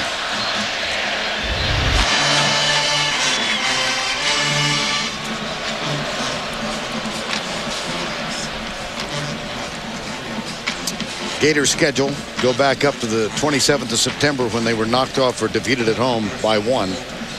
And at Vanderbilt and South Carolina. And this game looking big now, too, here, because, you know, when you're playing for the national championship, this is the last football game at Florida State. Florida State's a much better team. We could maybe see South Carolina, couldn't we? I would think so. That'd be fun. You want to lobby? After review, the ruling on the field stands. Catch. First down. Uh-oh. Uh-oh. Brandon said, I was right there. I saw it. It skipped. The gag order has been continued. And Florida charged with a timeout. That is their first. They lead it 28-3. And Matthew Stafford and the Bulldogs with a first down at the 42-yard line. I would say that predominantly Georgia has used more than half of their plays have been play-action passes, of their passes at least. Ben Jones, the freshman center, looks back at Stafford, now ready to snap it back in the eye, and two wide receivers wide to the right. Oh, my goodness. Fumble. And there's no doubt. No doubt. They've got it. Teron Sanders. This one getting out of control. Out of control. Spin move also by Teron Sanders that time. But Marino with the vision. Did he take his eye off the ball when he was looking to run? Because it's a perfect toss. Went right through him, and then he missed it, and 92 Sanders picks it up. Watch his spin on Stafford. That's why they recruit those type of guys. When you say Florida has a top recruiting class, that's because they have defensive linemen that can do stuff like this. Watch this. Gets it. 1, 2, and a spin. That's a defensive tackle. He will save that replay to show to his grandkids. Plus 12 turnover ratio for the Gators for the season. Here's Harvin, and he is caught and dropped near the 7-yard line. Sanders, wow, what a spin move that was. Well, the self-inflicted wounds and the plays that have gone against Georgia, you know, could have been pass interference, could have been offensive pass interference. The plays that have gone against Georgia, this is a terrible self-inflicted wound right here. Interception when they have the hand of the face mask. You're not going to beat Florida. You know, you got to play almost your best game. And when you're playing a bad game, you can get embarrassed. Here's Tebow. He'll keep it up the middle. Touchdown! Gators! Tebow, 7-yard run.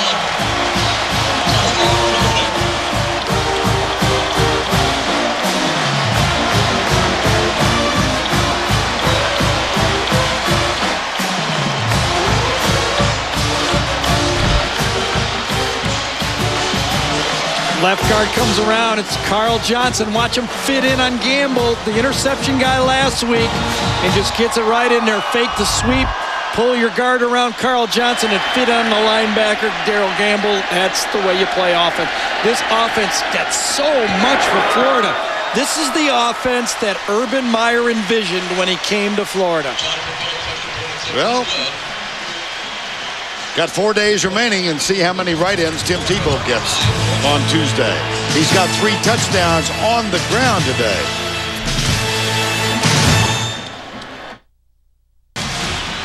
Sun descending on the Georgia Bulldogs. Yeah, that's what I thought. Well, at least there's going to be a 2-game lead now for Florida over Georgia, and it's a team. Listen, this schedule for Georgia has been brutal, and playing LSU last week is tough. Bobbled in the end zone, brings it out. It's Samuel. And he gets out to the 17. Let's go to Tim Brando for this Heisman Watch presented by Nissan. Vern, in a league of terrific quarterbacks, Zach Robinson deserves his share of attention. He's had 4 touchdowns today against Iowa State. 12 of 19, 312 yards, 4 touchdowns, and a pick. Among the other contenders, Javon Ringer, 21 rushes today, only 54 yards, 321 total carries on the year for him, though. And, of course, Colt McCoy and Graham Harrell may be fighting it out for first place in the Heisman balloting tonight. Back to you. All right, Tim, here's the reigning champ. And don't count him out yet. I don't know if I'm going to do Tim's show anymore if he doesn't put Tebow up there in his finals anymore. Come on that radio show. I'm going to call him out. On first down, the toss. Nothing doing for Marino. Now Tebow, last year in this game, had the injured right shoulder and was intercepted 3 times. If you were a spread team, is there anybody that you wouldn't trade for Tim Tebow? If you were a spread running team, I know if you're Texas Tech, you're not going to do it. Right. But if you're anybody else, don't you want Tebow running your spread? Sounds like rancher talk. Yeah. Stafford, Massaquoi.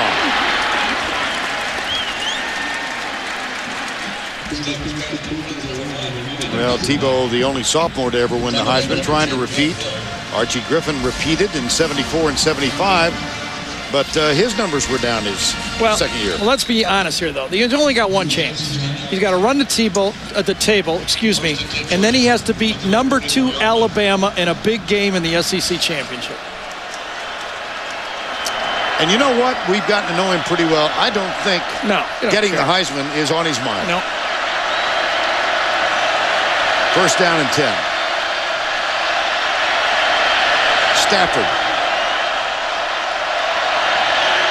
Did they get the play? Yes, they did. Here's Stafford, left side. Caught by Michael Moore, who is wearing number 26 today, to honor a teammate who's out for the year. Tony Wilson normally wears number 82. Well, it's somewhat garbage time here for Georgia's stats. I mean, Florida again is going to say, go ahead, throw all those little short passes you want. We're going to play clock. Marino fumbled on the last series. He's alongside Stafford. Great play. With speed. Yep. Janoris Jenkins that time. This is another first-year freshman. Janoris Jenkins worked his way into the starting lineup. He reads this screen so fast and beats the blocker around the outside to get a leg on the receiver. Gain of 1 yard, second down. Gain of 1. Second down. Caleb King on the field. Little flip left side, and it's caught by D'Amico Goodman.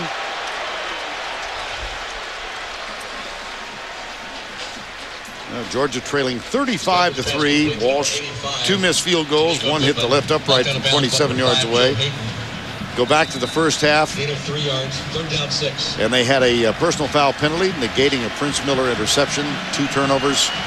I still look back at that second possession. They had a second down and 2. Second 2. Marino left the field, and they tried to throw a deep pass. That got sacked on a play. Give the Gators an opportunity. They'll capitalize. Final 44 seconds, third quarter. Blitz coming. Stafford tipped, intercepted. Picked off by Dustin Doe, number 32. What a play. And Stafford is limping as he comes to the sideline. This time it's his right leg. A disguised defense. Florida jumped in it real late. And Dustin Doe was the middle robber. He thought he had him wide open, and Doe goes up and tips it and stays with it himself.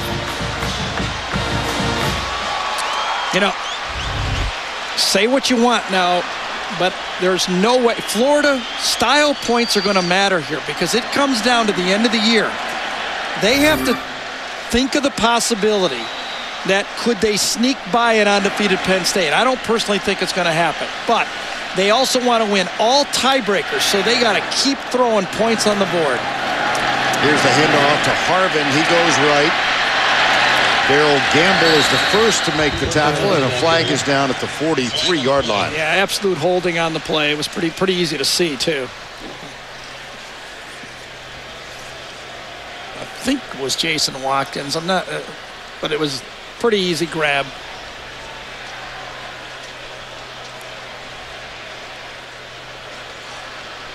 Illegal block in the back. Number 77 on the offense. Penalty 10 yards from the spot of the foul. Down remains first. Yeah, Jason Watkins came around, pulling around, and you could see him grab or push or whatever, but it was pretty obvious. Tebow and Stafford, the two competing quarterbacks, both juniors. And Matthew Stafford has had a tough afternoon. 16 of 26, 2 interceptions. The backbreaker was an 88-yard interception return by Joe Hayden. That set up a 1-yard touchdown plunge. See if we get this play run before the end of the quarter. I don't think so.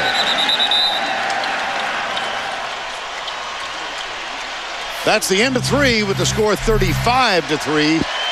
We'll return to Jacksonville Municipal Stadium right after this word from your local station.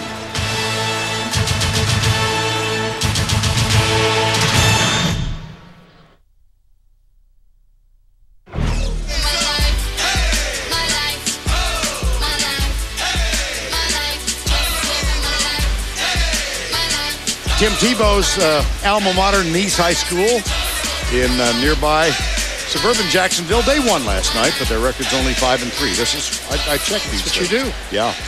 And Tebow, how about this efficiency? 8 of 11 and 3 rushing touchdowns. Fourth quarter. And the Florida Gators lead this one 35-3. Offensive plays today, Gary. Look at this.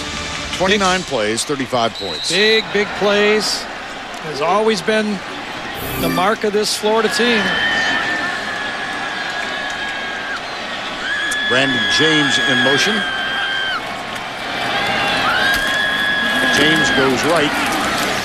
And after the penalty, that was a first down and 25, so it'll be second and long now. Let's talk a little bit about the long-range. This is such a big win for the Gators. I don't think that Georgia's going to come from behind. Am I early with that? No, okay. No, I don't think so. I'd be, Yeah. Stunned. Yes. Listen, they now, I think, are the hottest team in college football. I really do. I think everybody has served notice watching them play today that their defense has grown up.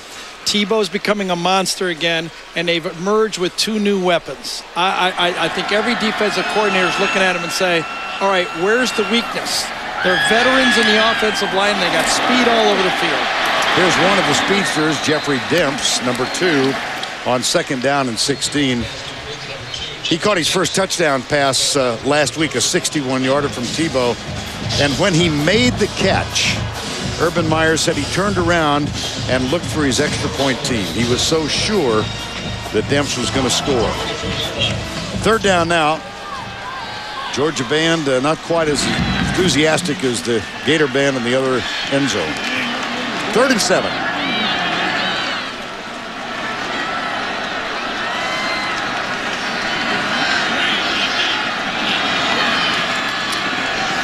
Tebow, oh boy, almost beheaded. Flag is down. This is going to be a face mask. Yeah, sure. I think it was Ellerby. Tebow started to duck just as the Ellerby came around, and that's what happens sometimes.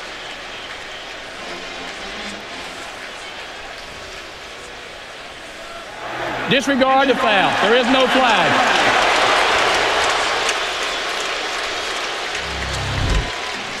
Watch Ellerby come to the outside. Takes an inside rush. Oh, got him on the shirt collar right between the helmet and his neck right there. Kind of brushed against the face mask, but that's incidental. It's no longer called, so that was the right call. And that's a 4th down now. Chaz Henry is on, and the crowd reacting to the Jumbotron replay. This will be Henry's 4th punt. Prince Miller is back at the 25. Henry chases Miller inside the 10. I thought there was a push in the back, but there's no flag thrown. And Lorenzo Edwards, number 26, is there to make the tackle. A 54-yard punt. 6-yard return. 13-13 to go in this one. Been a nice day for Tim Tebow.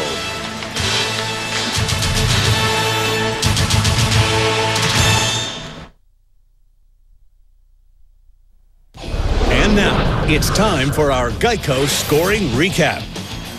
Florida got on the board first. Percy Harvin, a 13-yard run, 7-0 Gators lead. Walsh with a 35-yard field goal to cut the margin to 7-3. And then it was Tebow with the rushing touchdown. Halftime score, 14-3 Florida. They ripped it open in the third quarter. First of all, Tebow with his second touchdown, 21-3. Then Tebow to Lewis Murphy, a 44-yard pass, 28-3. That was followed by an 88-yard interception return and Tim Tebow's 8-yard touchdown run. 35-3 Gators lead, and they're on the verge of taking a 2-game lead in the SEC East chase. First down 10.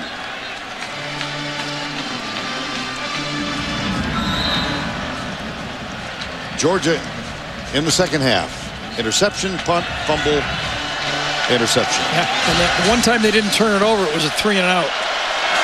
First and 10, Stafford out of the spread. He has really been banged around today.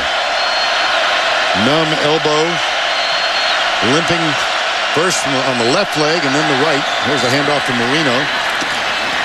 And Noshawn Marino out near the 19-yard line. Noshawn Marino, the ball carrier. Well, Vern, I was just handed a card just reminding me about what this Florida team has done since the fourth quarter of Arkansas. So we started the fourth quarter here. So the last 12 quarters for this Florida team: 21-0 against Arkansas, 51-21 LSU, 63-5, and today 35-3. That's 170-29 in the last 12 quarters for this team. Here's Marino, blitz, and a flag thrown before the snap. And it's getting a little chippy in the backfield. That averages out to 57-10 if you go to Purdue. 57-10. What happens if you go to Texas Lutheran? I don't know. It doesn't count? Only with Purdue. Come on, this team is on fire, people. This team is on fire, and I don't see them losing a game. And false start, 89 on the offense, penalty 5 yards. They remain second. That's Bruce Figgins, the tight end, number 89. The only time that Georgia's really significantly moved the ball is when Stafford has been on fire throwing the post route and throwing it in between 2 or 3 guys. It's been a great defensive game for Florida. Second down, 12. Spikes coming from the near side. That one is knocked backwards by Jermaine Cunningham, number 49. And Spikes is down. Spikes in this alignment, and when they're in their nickel and dime package, actually plays a defensive end position.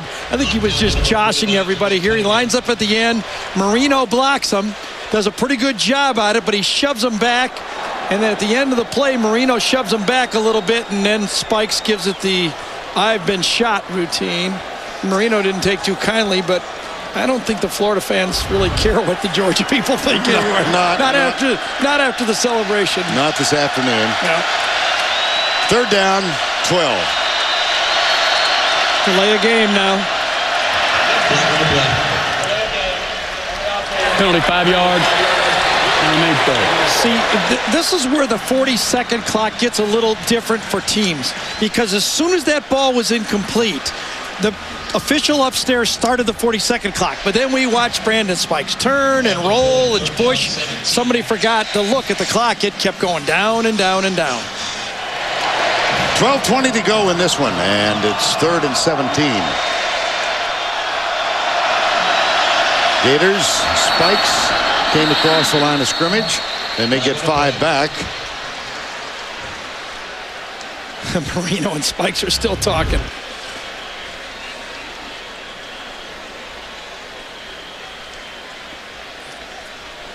Stafford pointing at Spikes.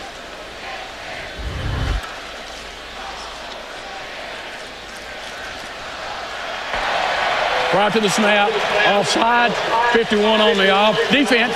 Penalties 5 yards. Down remains 3rd. Caleb King is in now. Georgia has been held without a TD, a touchdown one time in 49 games. That's a heck of a note.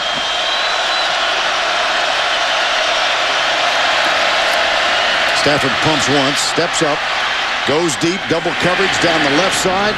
This one is caught. A.J. Green at the 33-yard line. A.J. Green and Larry Fitzgerald are two of the best I've ever seen at this. Timing their jump and catching the ball up at the top possible point. Great coverage. Jenkins is a little smaller. Jenkins goes up. A.J. goes up, catches it at the highest point. And a 54-yard gain for the Bulldogs. First down at the 33.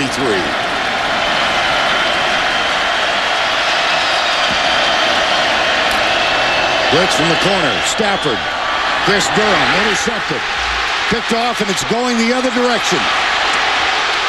Ahmad Black. He's got a blocker to help on Stafford. Stafford slows him up just enough to allow Massaquoi to come back and make the tackle.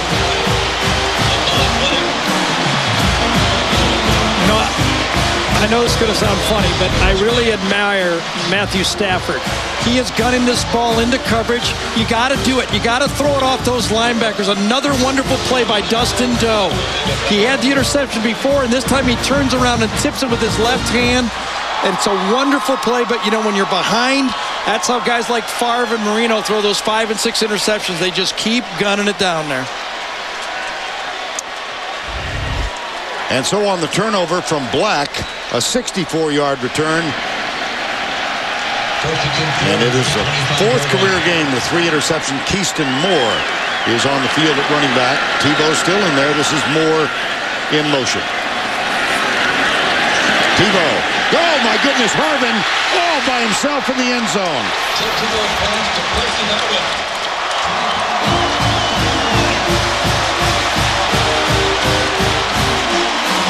Can you say busted coverage? You can't bust it any more than this.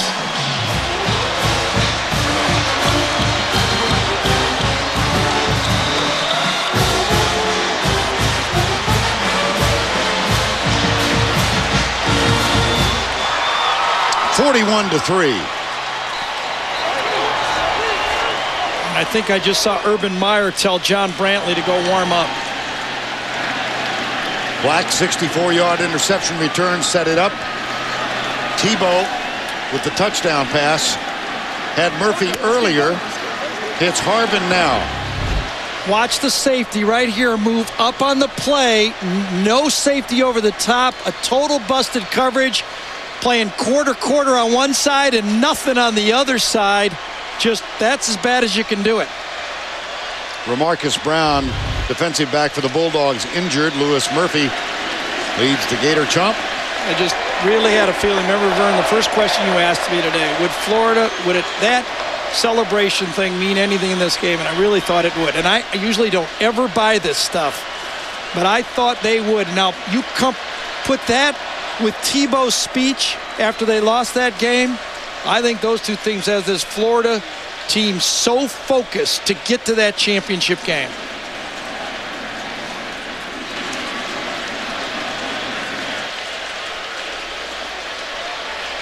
Remarcus Brown is the injured player. Assisted to the Bulldog bench. Jonathan Phillips on for the extra point. The one loss this year at home against Ole Miss. They had a 31-30 defeat in that game. It was a blocked extra point. The largest margin of victory ever in this series. 40 points in 1996. Tebow, Harvin, 42-3. In September at home, Ole Miss defeated Florida. 45 minutes after the game, Tim Tebow had this to say. I'm sorry. Extremely sorry. You know, we were hoping for an undefeated season. That was my goal. Something Florida's never done here. But I promise you one thing. A lot of good will come out of this. You have never seen any player in the entire country play as hard as I will play the rest of the season, and you never see someone push the rest of the team as hard as I will push everybody the rest of the season, and you never see a team play harder than we will the rest of this season. God bless. Well, he's had a pretty memorable afternoon. 10 of 13, 2 touchdown passes, 3 rushing touchdowns. The junior from suburban Jacksonville. Vern, since then, 3 big games. 14 for 21 against LSU. 11 for 15, just 15, 63 points with 15 passes against Kentucky. 10 for 13 today, 35 for 49, 6 touchdowns. He's on a run. As are the rest of his teammates. Here's the return going left. Samuel still up. Got some speed, doesn't he? Boy, that's pretty impressive. That's going to be some football player right there. Young man's only 17 years old. Look at him accelerate. 215, almost 220 pounds. And he's the future because you don't know what's going to happen with these juniors. Now, Marino is eligible to go. He's a third-year sophomore. Redshirted his freshman year. True freshman. And here's Samuel out of Cartersville, Georgia. A 60-yard return. And Matthew Stafford still on the field.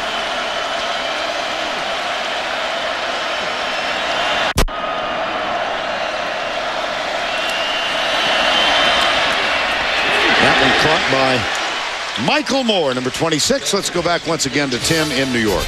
All right, Vernon, that wild and wacky ACC. Devontae Richardson in for Christian Ponder here, throws 39 yards to Preston Parker. Now Ponder would come back in to convert the 2-pointer, so it's now a 3-point lead for Georgia Tech. Clemson was up 17-0. Now Boston College has rallied, and Duke and Wake are tied at 30. Vern. Oh, my goodness. Thanks, Tim.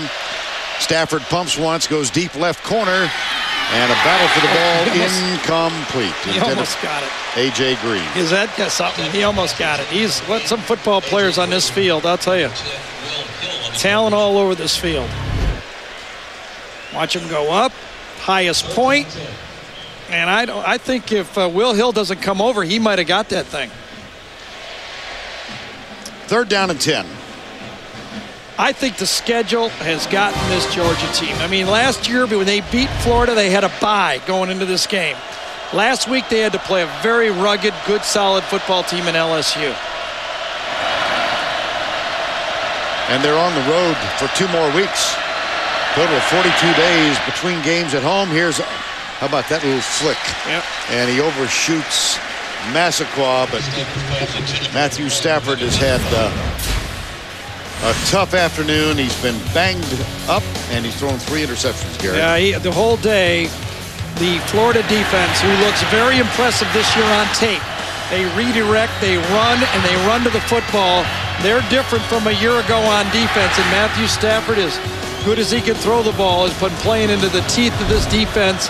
I really agree with Vern. The game changed in a couple of plays.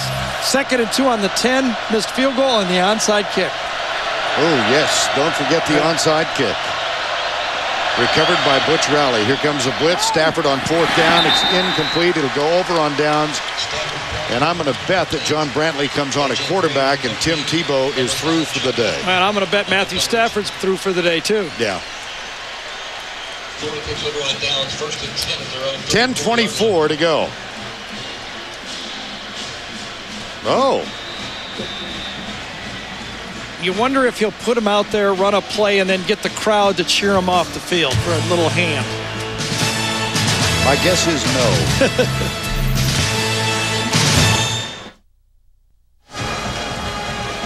Two Red Lobster Scholar athletes for you today for Florida. Phil Trautwein, starting left tackle, GPA of 3.78. He graduated last December. And for the Georgia Bulldogs, Chris Durham, slot receiver, 3.42. Twice an academic honor roll student. Red Lobster's commitment to the investment of our future is shown by donating $1,000 to each school's general scholarship fund. Tebow still on, 42-3. They hand it off. Demps. Oh, it's Moody. I beg your pardon. Emmanuel Moody, number 21. Moody had a big game at Florida. Went out with a high ankle sprain. You think Tebow's done? They just wanted to put him out there for one play so the crowd could cheer him off. Here comes Brantley. Nice move by Urban Meyer. Great round of applause for Tebow. Look at him go into the huddle one more time and listen to the crowd. at the Georgia 38-yard line.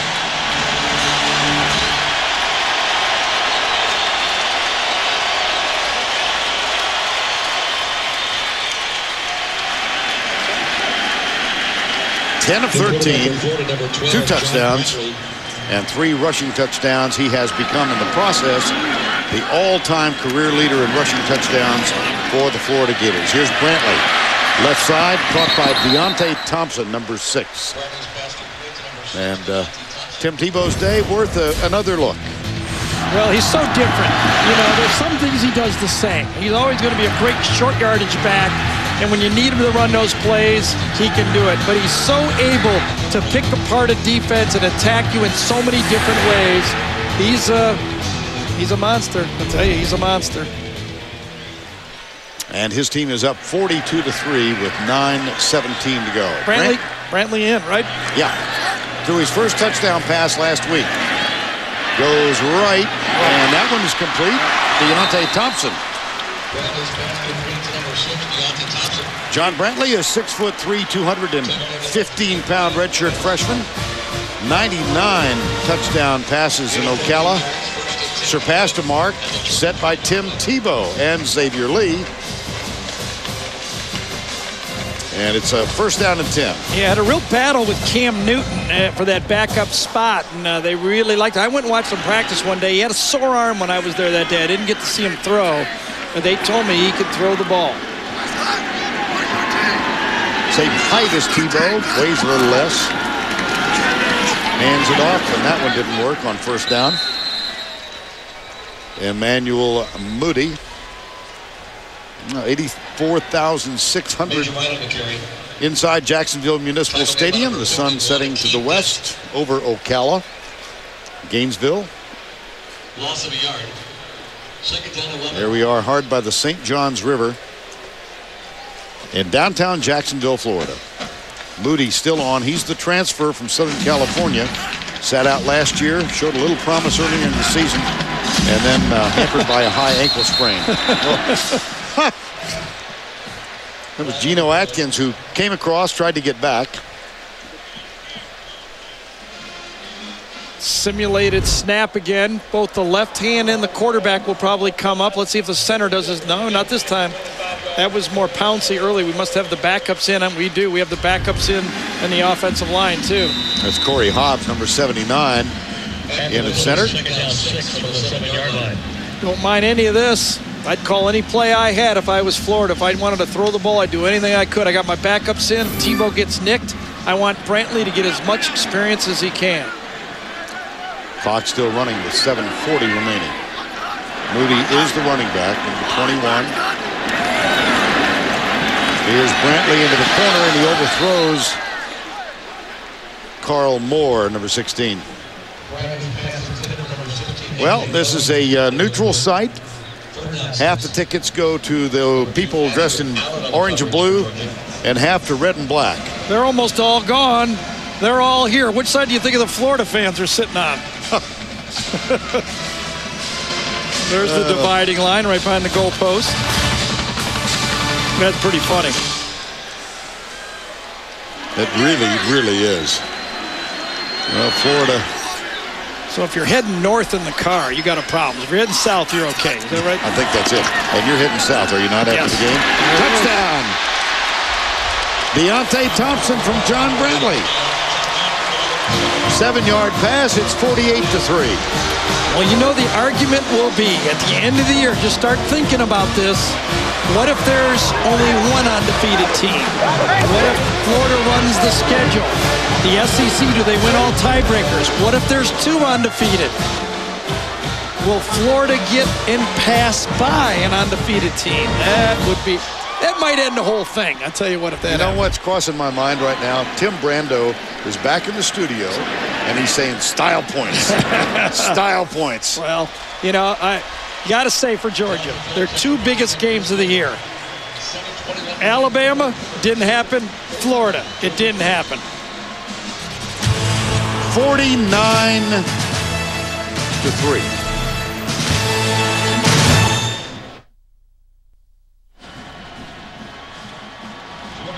Offense, defense. On the left, Tim Tebow. On the right, Charlie Strong, defensive coordinator, University of Florida. They both have reason to celebrate today. Now it's time for the DirecTV player of the game. Guess who? 10 of 13 for Tebow, 154 yards. He accounted for 5 touchdowns in all. Very efficient performance. Yeah.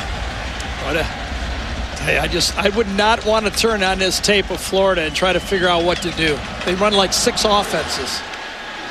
Here is the kick. Samuel bobbles it again. Champ is going to tackle him. Oh, my goodness. All right, let's get you up to date with the BCS standings. They'll be updated again, of course, on Sunday afternoon. Texas with a big game tonight. Alabama's a winner.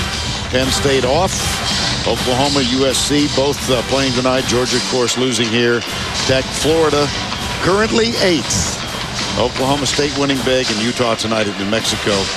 Joe Cox has come in at quarterback now to replace Matthew Stafford. Florida at least goes to 5, it looks like. You think? Because 2 teams are going to lose above them in the dynamics of this win.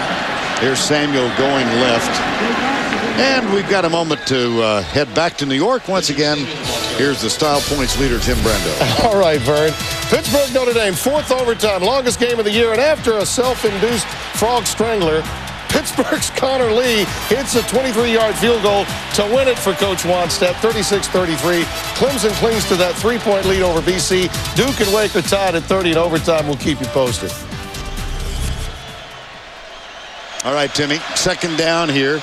Joe Cox, the junior from Charlotte, North Carolina, heads left and gets a first down to the 37-yard line. Joe Cox, the ball carrier. Tackle made by number Well, a year ago, BCS, remember what happened in week 1? Then 2, 6, and 7 lost. Week 3, 2 and 4. All the way down to week 6, 1, 2, and 6 lost. Week 7. Yeah. And at the end of it all, LSU was in the championship game. Yeah, when the BCS rankings came out, this is what happened to all the teams when they first came out. So there's still a lot of stuff that can happen. Richard Samuel on first down.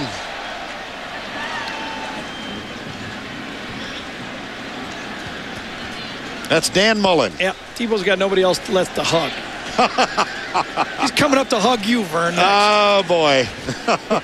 Dan Mullen, the offensive coordinator. He and his wife, Megan. By the way, he has a, what is it, a Wheaton Terrier that he and Megan have, a young dog that they named Heisman. When it's 49-3, you get all kinds of stuff that's not going to help you. I tell you, that's for them to pitch this 3-pointer. Georgia had to help, obviously. Yep. They had to help. Samuel to the 40-yard line.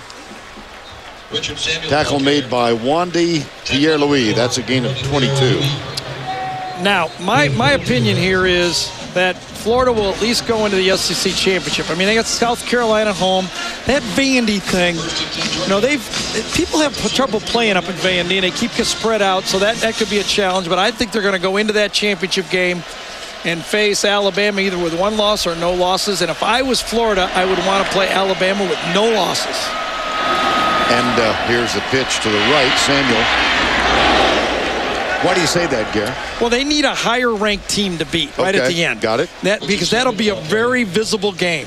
If Alabama's in there playing for a chance to play in the national championship, that will be a lot of eyeballs, and it'll be a real quality win. Well, Florida's going to be 7-1 at Vandy, then at home. Their last conference game is South Carolina. They've got the Citadel at home, and then finally on the road at Florida State. They haven't cinched the SEC East, but they've taken a giant step toward it. Here's Cox, left side, deep, incomplete. And remember, that Vandy game will be the one. That's the one because Vandy is 2 losses themselves. So they need to. That's a big game for Florida next week on the road. Their last road game in the SEC.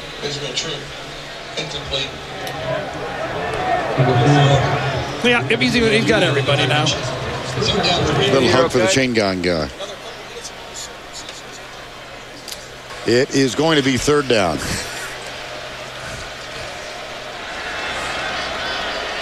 Israel Troop, number 28, goes wide to the left along with Michael Moore. Richard Samuel is in the backfield. It's third down. Knocked away. It'll be fourth down. And once again, let's go back to New York. Here's Tim. All right, Vern. Florida State's Bobby Bowden was 12-0 against Georgia Tech. Will the Yellow Jackets win today? They recover this Marcus Sims fumble in the end zone. 31-28 the final. That means Maryland now is in sole possession of first place in the Atlantic Division. Back to you. All right, Tim. Of course, Georgia on the road.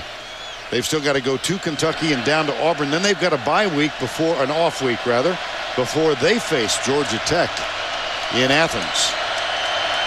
Fourth down.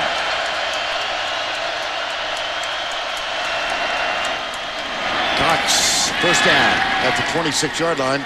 Israel Troop, number 28. I'll take a look at their schedule. Boy, tough to rebound from a 49-3 thrashing. Right.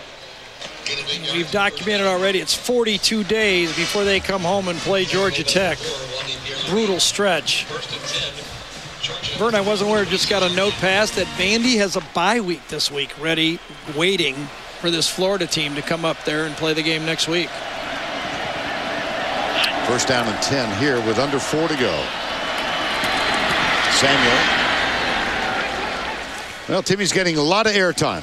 Let's go back to Tim for another update. Oh, Vern, I'm just styling. Wake Forest and Duke went into overtime after the Deacons kicked the field goal. Duke's pass, this one thrown by Thaddeus Lewis, intercepted by Alfonso Smith. Wake Forest holds off David Cutcliffe's team 33-30 in overtime. Okay, Tim, thank you.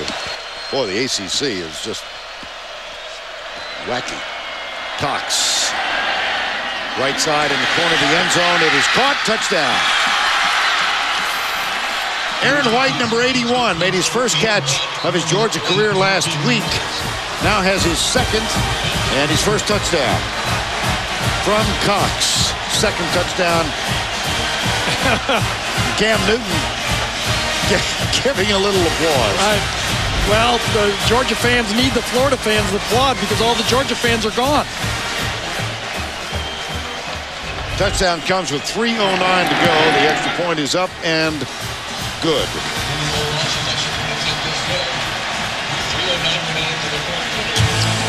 (49-10) with 3:09 remaining.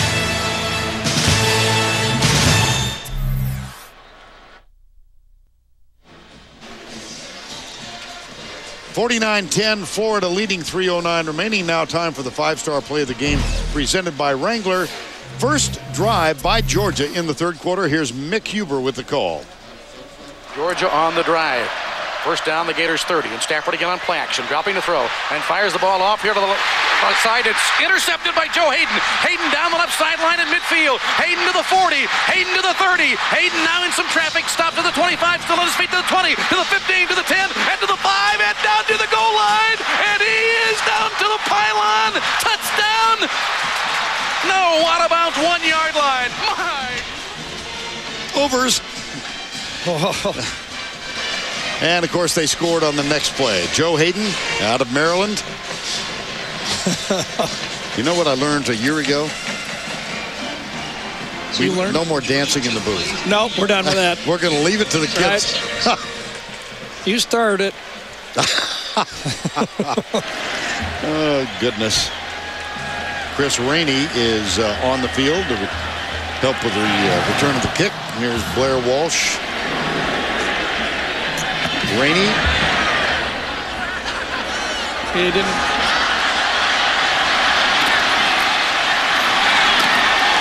Well, there's a flag down. I'm still trying to figure out what that was at the beginning of the kickoff return. Well, you know, it's, I think what you call a little hot dogging is what you really call that, don't you? All right, here's Chris Rainey. And then he says, you know, I'm going to take it. No, I'm not. I'm faster than everybody, and now I'm going for it. Actually, it's pretty cool. Yeah, really. But there's at least the odor of mustard in the air. Yep. Oh, well. Block in the back. When you're ahead by 39 points, as long as your coach doesn't get mad at you, you're okay. Well, at least he smiled. Yep. Been a little tense this week. No, we talked During to him the return, illegal block in the back, number 37 on the return team. Penalty 10 yards by the foul. First down. Our conversation on Wednesday, he said, all I'm concerned about right now is Wednesday practice. We've got 22 practice periods. I mean, legitimately, I know we were having fun in the open. I mean, when these coaches look at these games, they're thinking the same way. There's 50 ways we can win or lose this game. And they have to go over all these details. And, you know, it's just, it scares you to start looking at the tapes. That view you just saw was Urban Meyer looking up at the Jumbotron where they were replaying Chris Rainey's kickoff. Right. I know.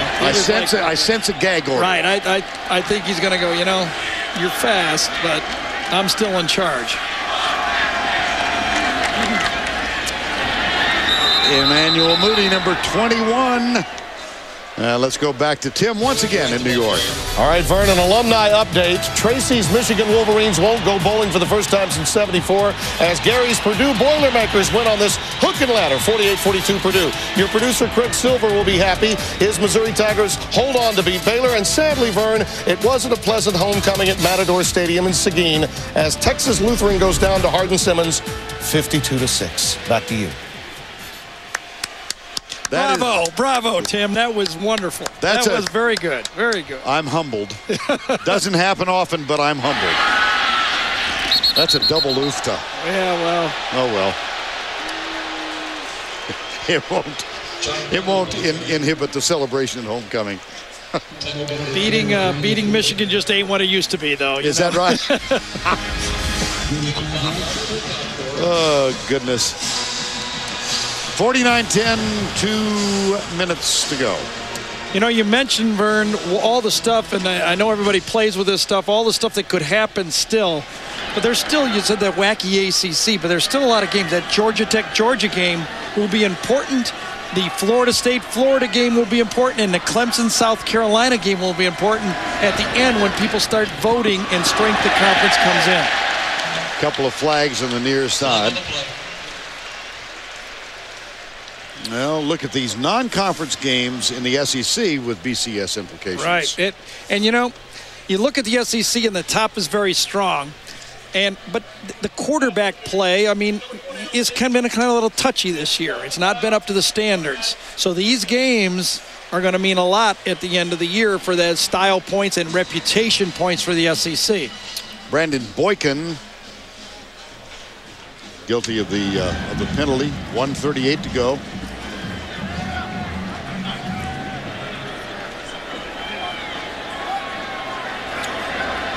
On first down and 10. Right side. Give you a chance to get on the platform here. Sure. Texas, Penn State. Who's playing best of all right now? I think Florida has an argument to be right there. I think obviously Texas is right there, but I think Alabama after what they did up in Tennessee. So I think those are the three teams. Penn State, I was pretty impressed with that victory up there at Ohio State. I mean, Tressel does a good job getting up for big games at home. So, we've got 5 teams I think that are legit and could win this national championship still, including USC. 49-10 with 1 minute to go. Brantley gives it off again. Moody coming left. And that's out to the 38-yard line. 14-yard gain and a first down. Well, last play of the game coming up. Timeout, Florida.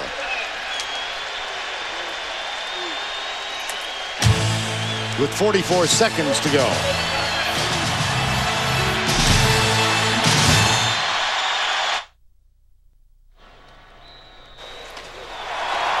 Tim Tebow involving himself with the crowd. Tonight, CSI Miami and a couple of other shows that we'll get to. Here's Moody.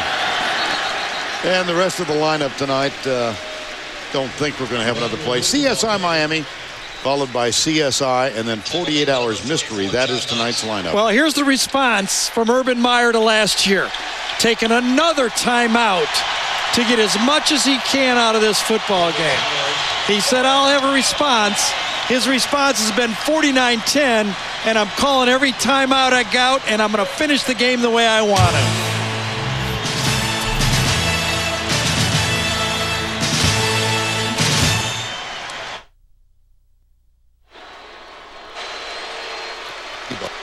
While we were away, Tim Tebow ventured all the way down to the 10-yard line and was urging the crowd on, and an official chased him down and said, get back to the bench.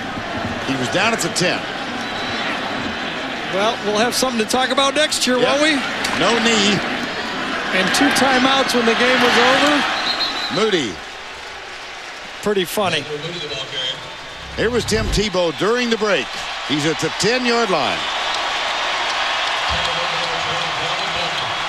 And here comes the side judge down to say, get back. Urban Meyer, Charlie Strong.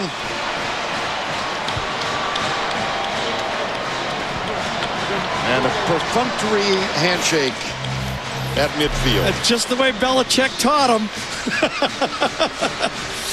I love it. I love it. It's been really warm here in Jacksonville, but there was a chill at the 50. 49-10, Gators win it. They seize control of the SEC East. For Gary Danielson, Tracy Wolfson, Vern Lundquist, we will see you all in Baton Rouge next week.